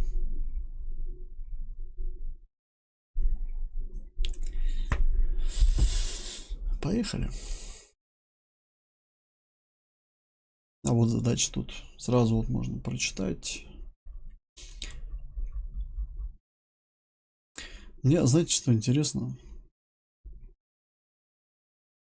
Что, это удалить? А нафига триггеры-то здесь рисуют, это отображаются? Пойдем посмотрим. Триггеры, они для редактора нужны, а не для игрока, блин. А вот скрыт. Блин. Вот ты прикинь, вот даже до таких мелочей, что ты даже сам триггер должен скрывать. Это офигеть.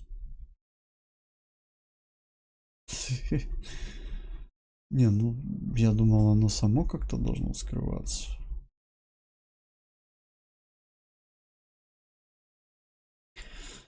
И вот тут-то мы прилипли, да? Триггер убрал, и как вот это здание должно... Фотографию можно здание сделать, да, допустим, что-то такое. Тоже, вот, кстати, для таких миссий создается фото еще, картинка.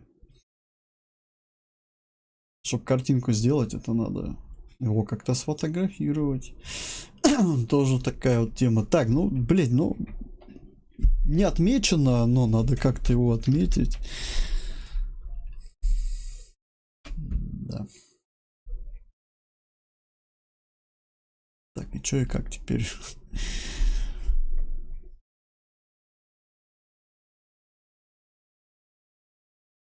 Где триггеры-то теперь? А, вот список триггерных зон. О, смотри. Можно, короче, это...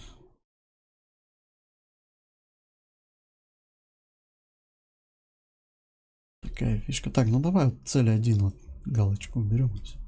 Остальное спрячем. Ну, вообще нужно маркер делать.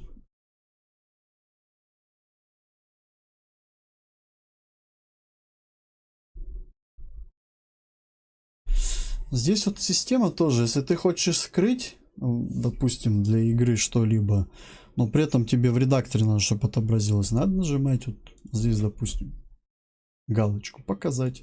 Оп, оно появляется. Но обязательно, когда уже миссию сделал и хочешь, чтобы в миссии все это скрытно было, галочку эту надо убрать. Да. Такова система. Все, поехали.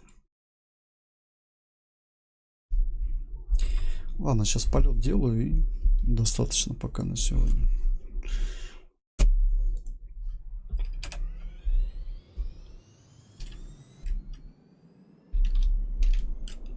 Не, ну как полет на результат, чтобы был, конечно. Какой-нибудь.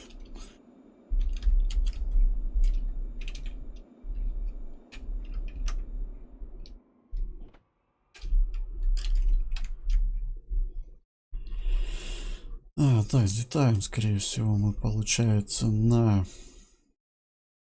северо-восток. Делаем крюк.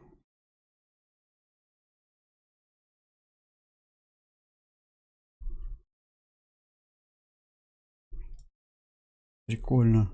А на карте-то не отображает нифига. Блять, да что такое? Я же вас спрятал. Почему они у меня отображаются-то?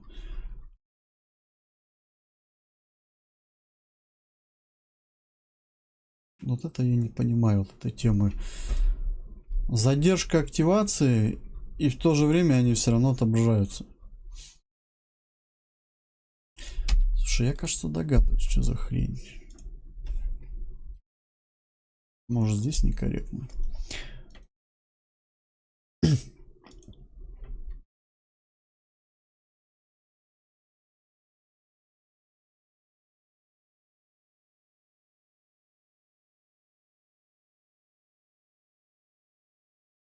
Да нет.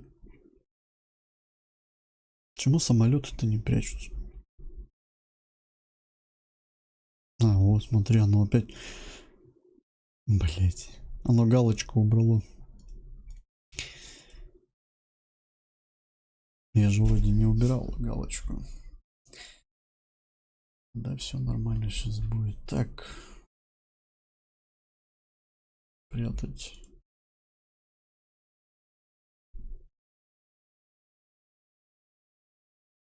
Что еще можно сделать?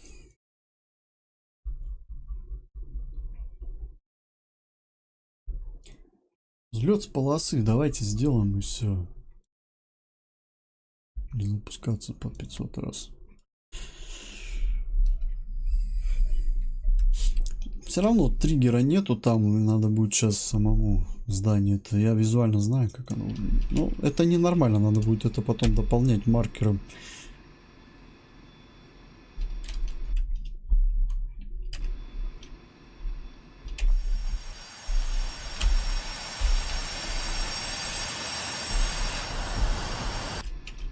Все, вперед.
Говорю, микрофон вырубил.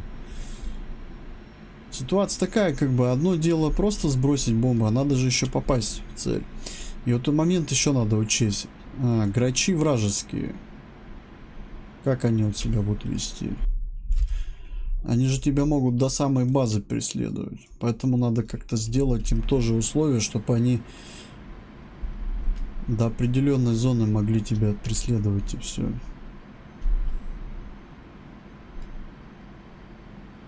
Ну, либо драться тогда с ними.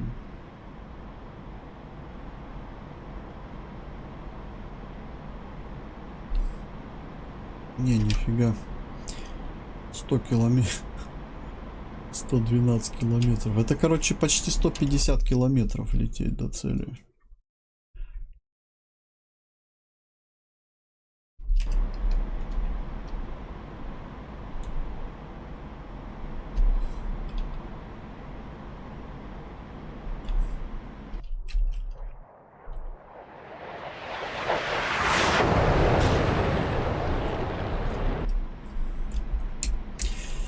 Миссия чисто как эксперимент. Ну, понятное дело, мы сделаем из нее миссию полноценную такую для игры. Но она как эксперимент. Можно ли сделать уничтожение именно объекта? Как это проверить лучше? То есть ни танк, ни пехоту там, ни самолет, а именно вот как гражданский объект уничтожить.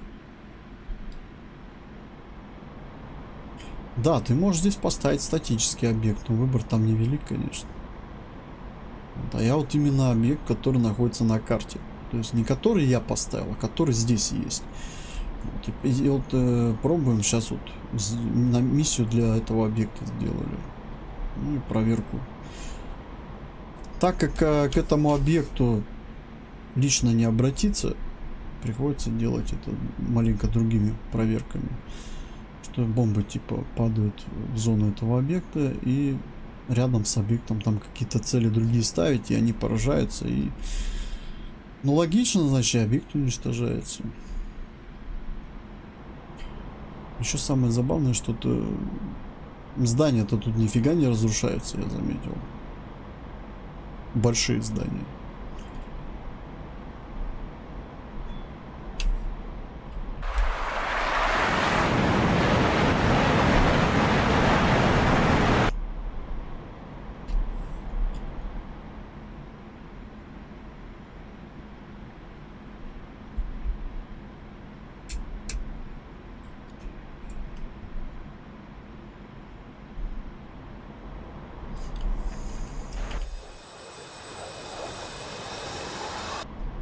Ты что там изображаешь? Второго самолета бомб нету. Он просто как прикрытие.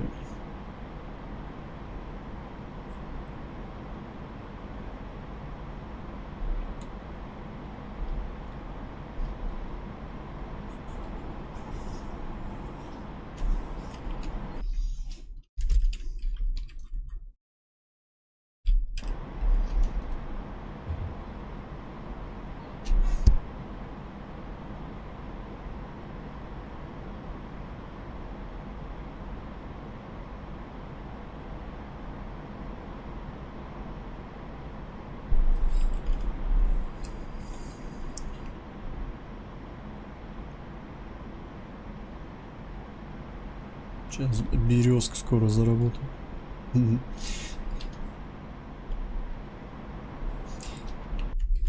знаю, как там будет.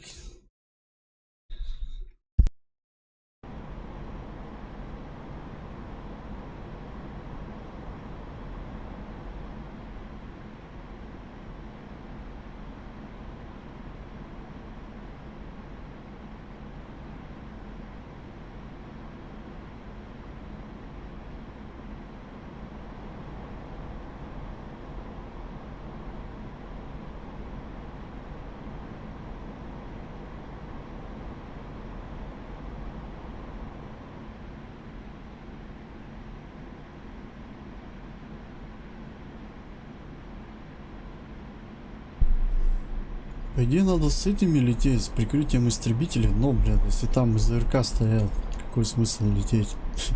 Надо ЗРК сначала устранять по-хорошему-то. Там ЗРК-то там не слабые. Там одна оса только неплохо берет. А если бук бы стоял, вообще бы не залетели.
Меньше 45 километров остается до цели. Да, игра нас не оповещает, что мы активировали ПВО, потом самолеты. Все это будет визуально, либо на приборах.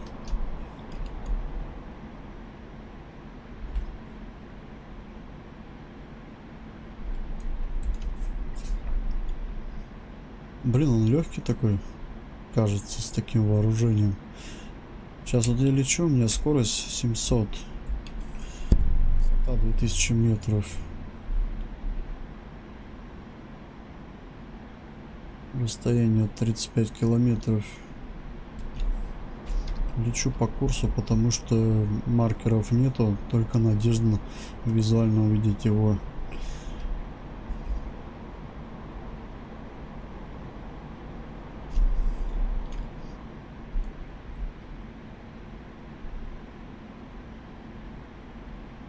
Я про цель, про объект.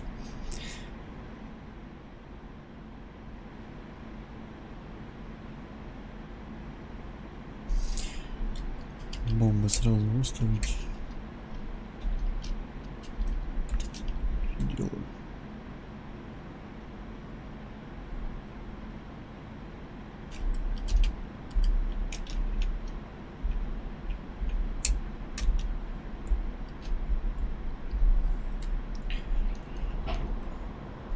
$23 километра остается. Я думаю, из-за гор нас радары не чувствуют. Сейчас горы пролетим, уже почувствуют.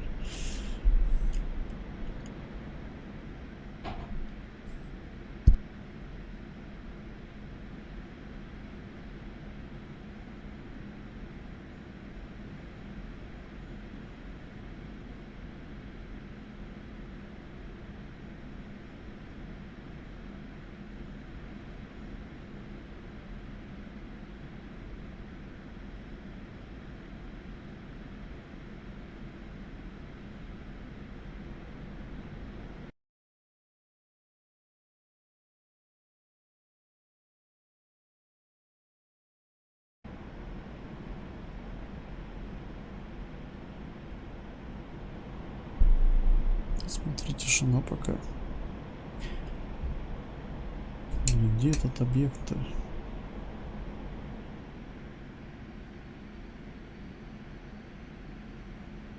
Попробую еще увидеть. Вижу, по-моему, я его. Ну, да, по-моему, это он.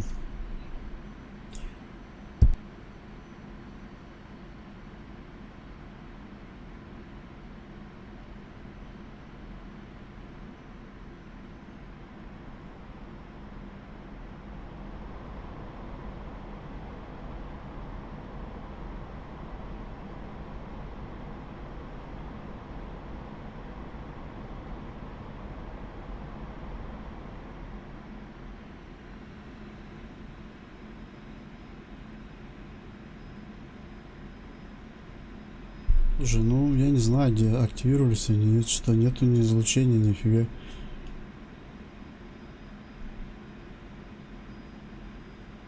Ну, сброс сейчас будет уже. По-моему, вот это здание. Или не оно, блин.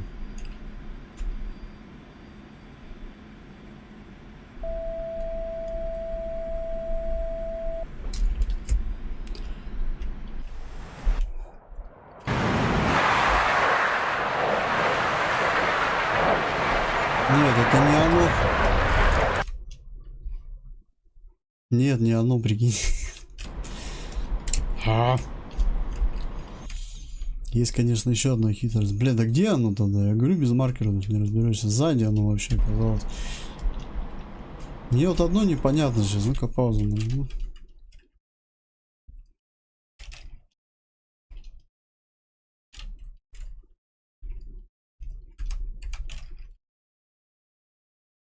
Почему объекты не появились?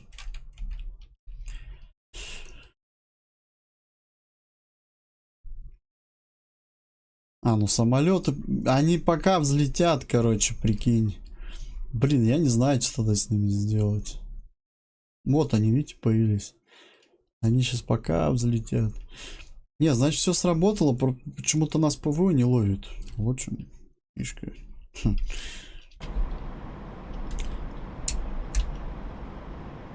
Сейчас я еще на раме отработаю. Но условия уже не выполнится у нас.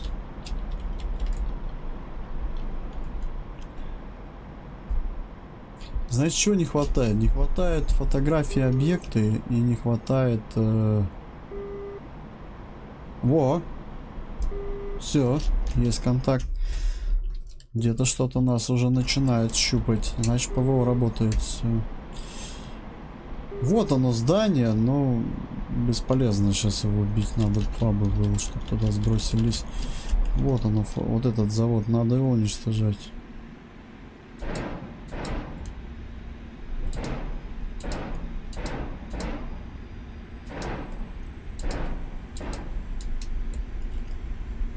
Видите, условия не срабатывают. Именно срабатывают.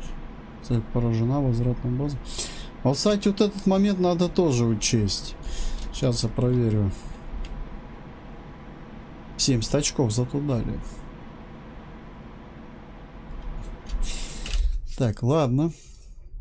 Понятно. Блин, ну вот смотрите, моменты, значит, какие. Самолеты пока взлетят. Ну, если так вот правдоподобно, более к реализму, то да. В небе же они не будут же нас самолеты охранять, блядь. Пока они взлетят, ну. Все правильно.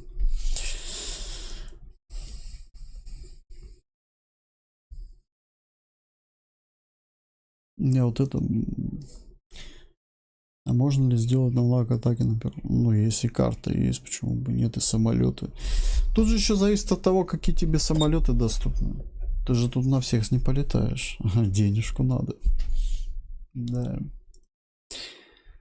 Даже вот этот грач, он денег стоит. Вот, чтобы на нем летать, нужны денежки, да, надо заплатить. Если ты в армии, допустим, 3 там скачал мод и полетел, то тут ни хрена, тут купил и полетел.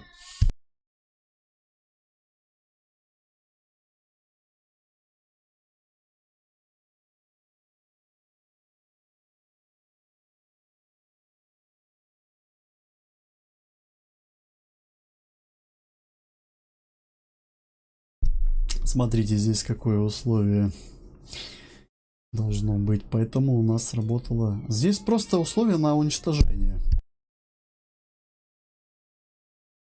То есть надо вот к этому... Блядь, сейчас я...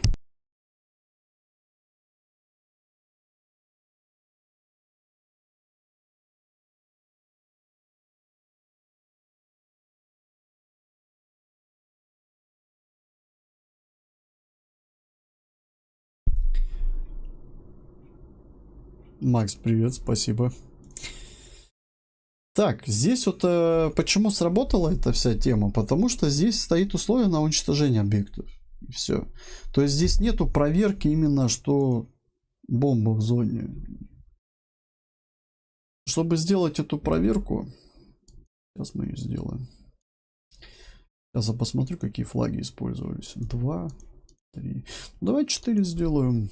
То есть вот здесь сброс на цель.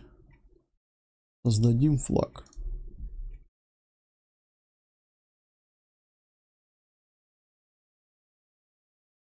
Допустим, 4, да?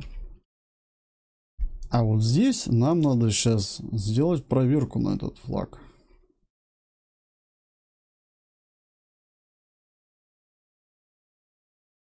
И это будет выглядеть вот так. Сейчас.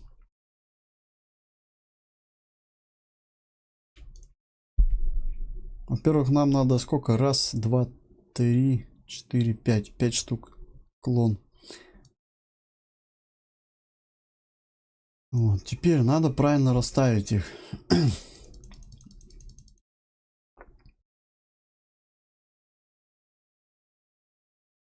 Сейчас объясню, как это будет работать. Видите, я каждому объекту расставляю этот флаг. Вот. То есть попарно. Здесь парно, здесь парно, здесь парно, здесь. Идет проверка. Значит, должен сработать вот это значение 4. И объект уничтожен. Первый. Или значение опять же 4, объект уничтожен второй. Или и так далее. И какое-то вот из этих условий должно сработать. То есть, либо может, ну, флаг, понятное дело, один на всех, но, да, вот так вот устроено в редакторе, если ты хочешь использовать это условие одно, но при этом у тебя дано несколько объектов, то ты должен это условие добавлять к каждому объекту. Ну, есть такое занудное. То есть, вот я создал вот клоны, и в итоге вот это значение, или вот это значение, или вот это, или вот это, или вот это. Получается 5 значений. Сколько проверка на объектов, столько и значений пришлось добавить.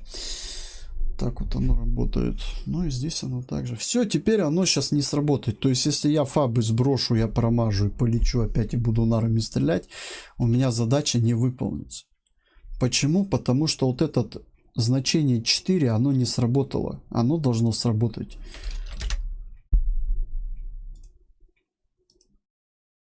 Вот здесь.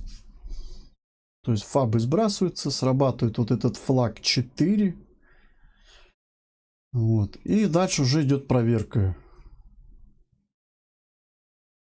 Если здесь все выполняется, все успешно. И флаг 2. Флаг 2 что нам дает? С флагом 2 мы уже можем вернуться на базу и завершить миссию. Так, теперь, что можно сделать с самолетами?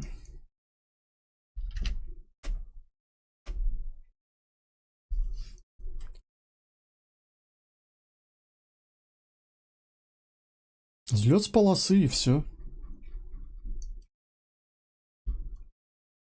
Потом, что можно еще сделать? Давайте здание сфотографируем. Сделаем фотку, картинку, да, забабахаем. Минут 20 еще могу побыть. Сейчас. Что нам нужно для этого сделать? Я не знаю, есть ли тут свободный полет в этой игре. Без понятия. Но я могу здесь красного расположить.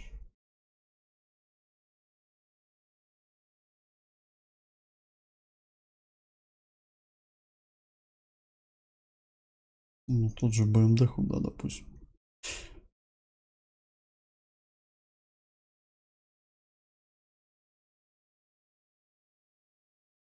Поведение есть?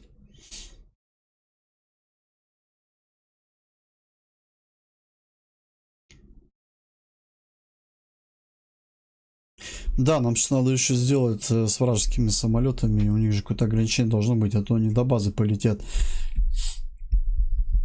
Я, скорее всего, сделаю так. Игрок должен, допустим, попадает в какой-то триггер за границу туда. И все. И с этими самолетами что-то происходит. Либо они исчезают. Да, скорее всего, я просто деактивирую все. Так, невидимый для противника. Нет. Блин, как сделать так, чтобы он не стрелял по пехоте? Там пехота же на крыше.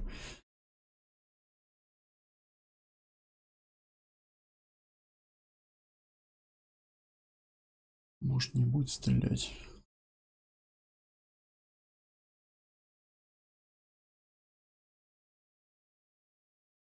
Так, ладно, давай пробуем. Блин, а мне надо...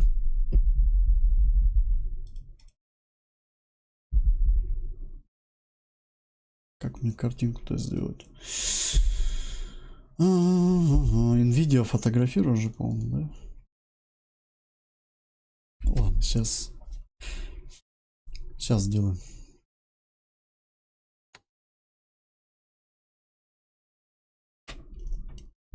Я же через вот эту программу, которую стримлю, я запись сделаю просто. Все.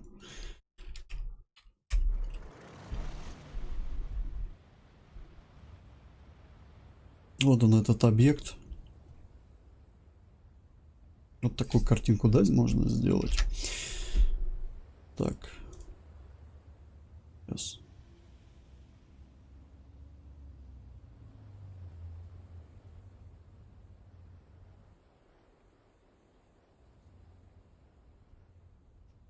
Сейчас будет подлагивать, потому что я запись включил тоже. Нагрузка.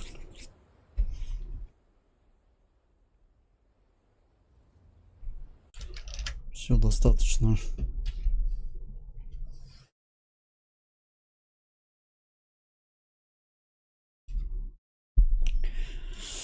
Так, ну, с картинками, я же надеюсь, там уже разберетесь сами, как с ними работать-то. Сейчас я тут картинку сделаю. Сейчас. А, мне себя-то надо убрать. Блин, себя-то вебку не отключил. А то я себя загружу вместе с фотографией.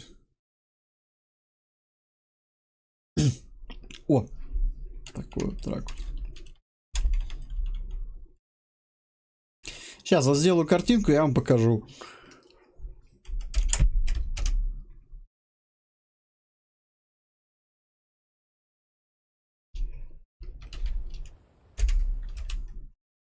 Картинку надо будет сейчас сделать. Потому что одно дело там танк уничтожать или технику, а другое дело объект. У объекта должно быть фото стопудово. А так как ты там его из 10 домов угадаешь какой? Никак. Блин, я вот не помню, какой формат здесь картинки должен быть. Не формат, а разрешение, не помню. Тут-то как раз-то я вот и забыл. Угу. Мы сейчас обратимся кое-куда. Пойдем.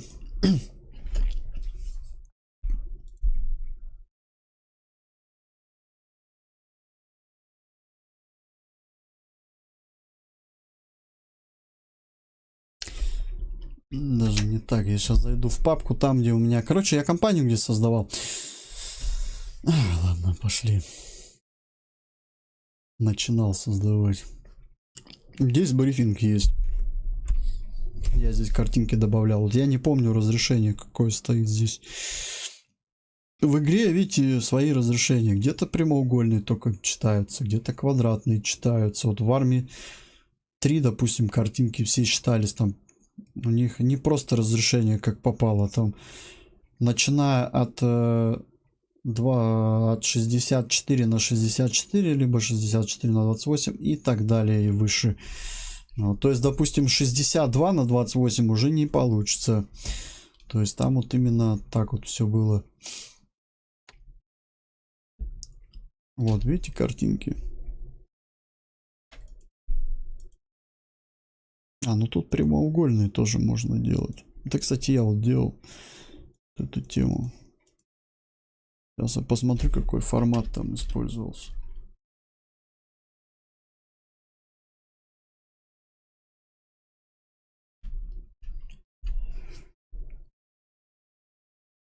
Ну, формат там PNG.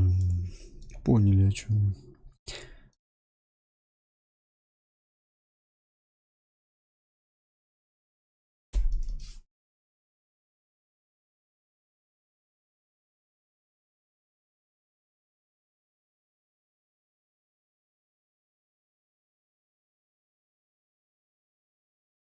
JPG.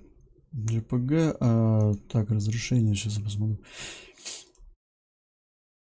А, ну тут большое разрешение. Тут даже можно на 1920, на 1080 даже делать.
Фу, блядь. Опять микрофон вырубил, привычка дурная. Короче, через диск C заходишь в пользователя, заходишь в свой профиль, сохраненные игры. Это вот как DKS миссии найти, которые ты в редакторе создаешь. И вот сюда заходишь, здесь вот все миссии хранят. Сейчас вот на данный момент работаем над этой миссией. Вот. Звуки. Картинки. Image. Сюда я еще сохраню, и мы ее откроем в игре.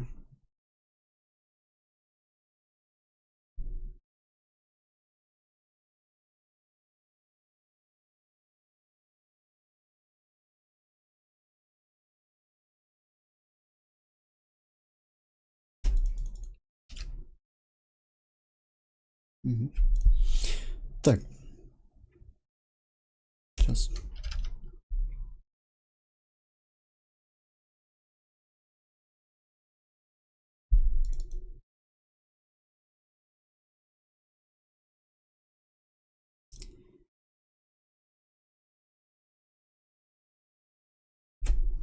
Какие у нас звуки-то, блин? Ну, цель по-английски тагет, да? Еще с армы помню. Тагет.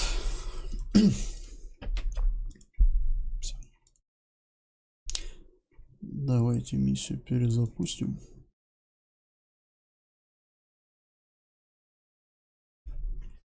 Вот, и тут вот у нас есть где вот брифинг.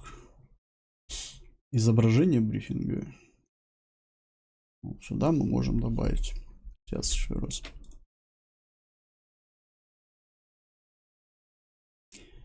Вот сюда заходим. Изображение брифинга. Красное. И вот сюда вот где плюсик нажимаем. Ищем путь картинки.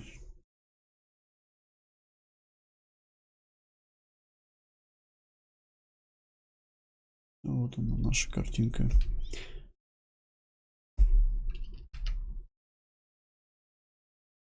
Теперь можно ее проверить. Поехали. Вот она.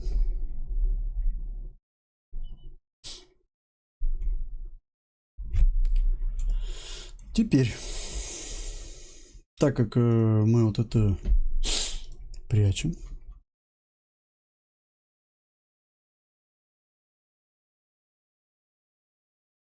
попробуем нарисовать маркер.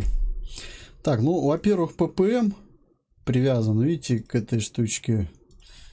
По идее, если лететь строго по PPM, он, по идее, тебя выведет. Это я просто иногда люблю без PPM летать. Здесь вот я сделал так, что, видите, PPM указывает на это здание. Но можно еще попробовать. Давайте маркер сделаем. Так вот сказать, напоследок.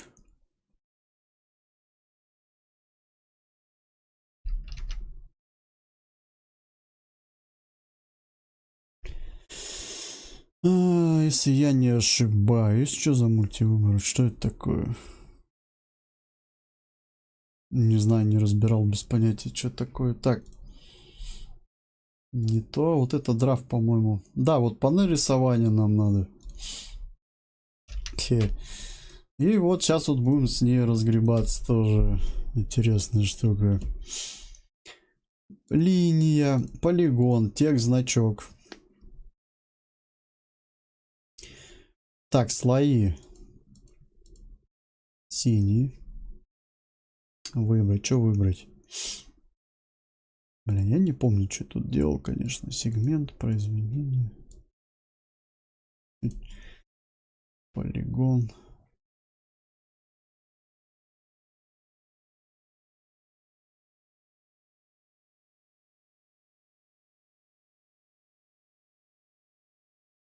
И чё? Линия.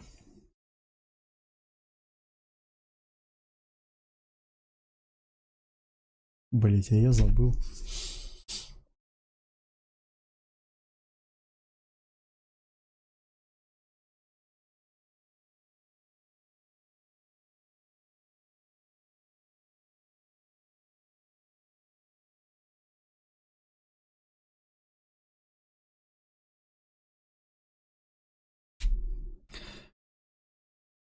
что тут имя вот? Блин, прикинь, я не помню. Я как-то дело забыл. А, вот. Нарисовал, смотри. Так, а как это убрать? А, вот так.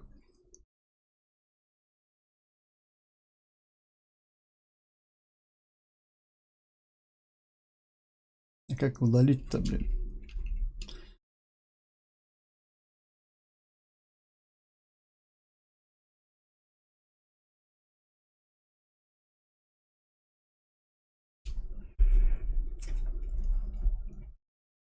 Да. Пока непонятно, короче. А, вот. Все, вот, выбираю. Я так понимаю, вот эти слои надо все нажать. Ну, допустим, линия красная. Хоп.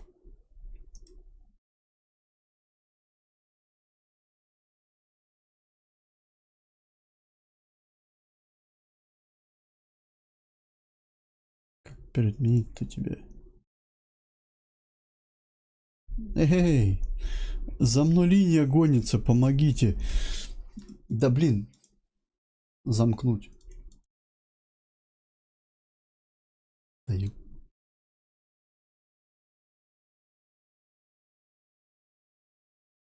Оп. Нет, тоже не то.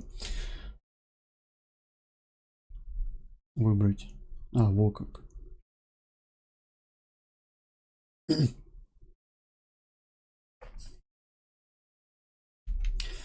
Смотри, значит, так вот делаем.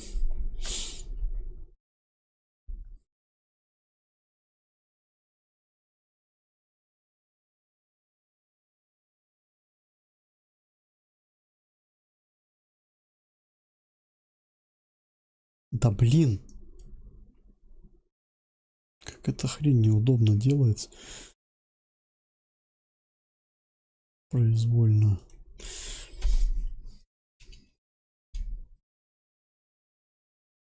Ну, произвольно.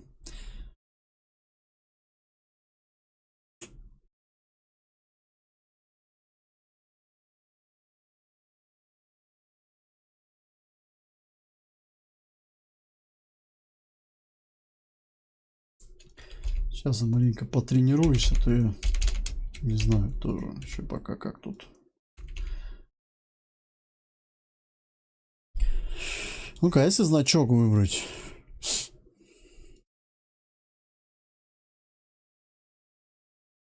Ромбик, да? Цвет красный. А размер? А, вот размерность. 5.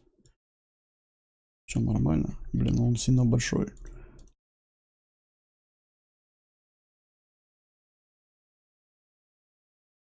Если карту так уменьшать, то будет прям сильно, наверное, выделяться или нет, или нормально.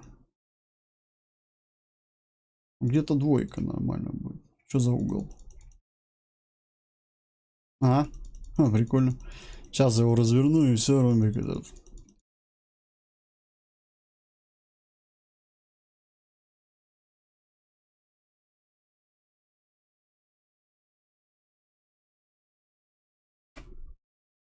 Ну и все, и нормально, вполне на карте видно.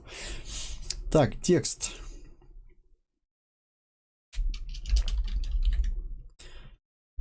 Уничтожить.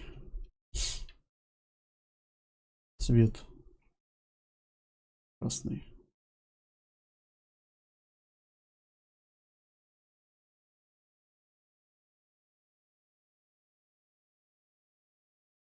Блин, хреново видно.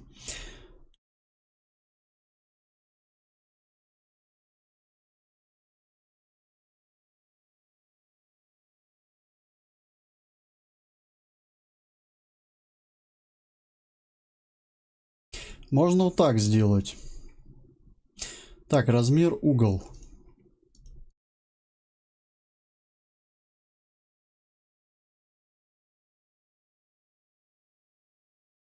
Линия. Произвольная.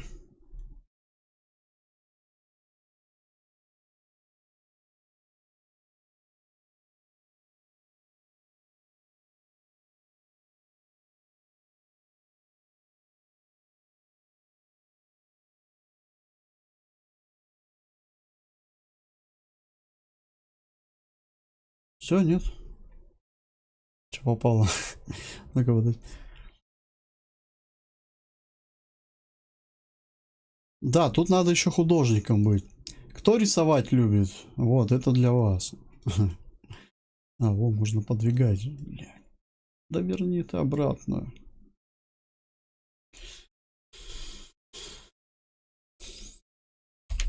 Мне не понравилось.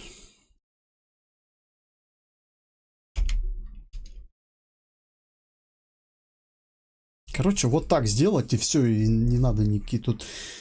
Единственное, надо линию тут тоньше сделать, она сильно толстая. Ну-ка, подожди. Ага.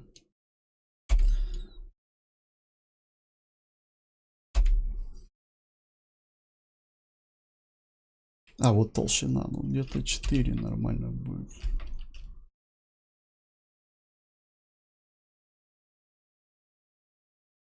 Все достаточно.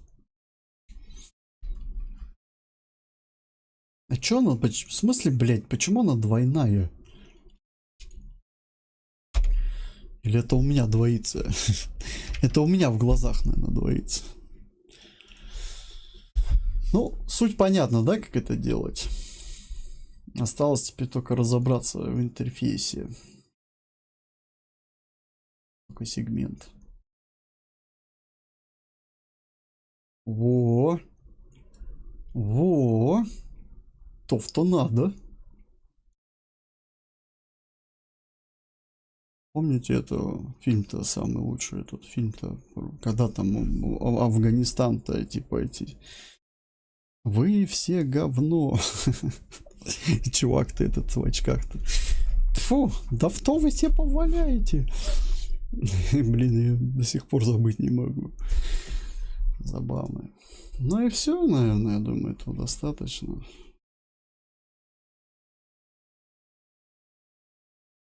Оп, чуть поправили, да? Урок рисования закончен. Ну-ка. А чё? Почему здесь не могу крутить никак? Блять.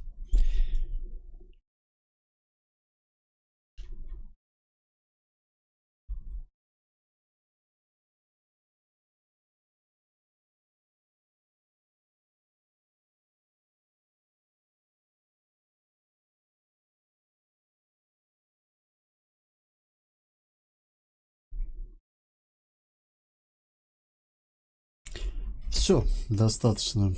Сохраняем. Смотрим, как будет миссия это смотреться.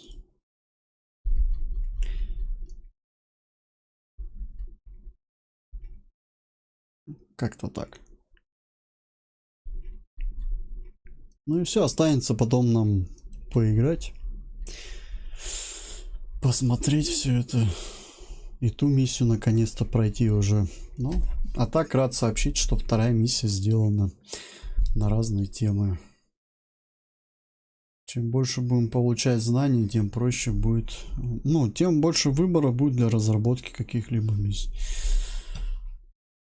Здесь вот эту, здесь можно другой брифинг, ну как бы картинку сделать другую, а вот эту картинку добавить, следующее сделать. То есть система вот здесь такая, сейчас я покажу.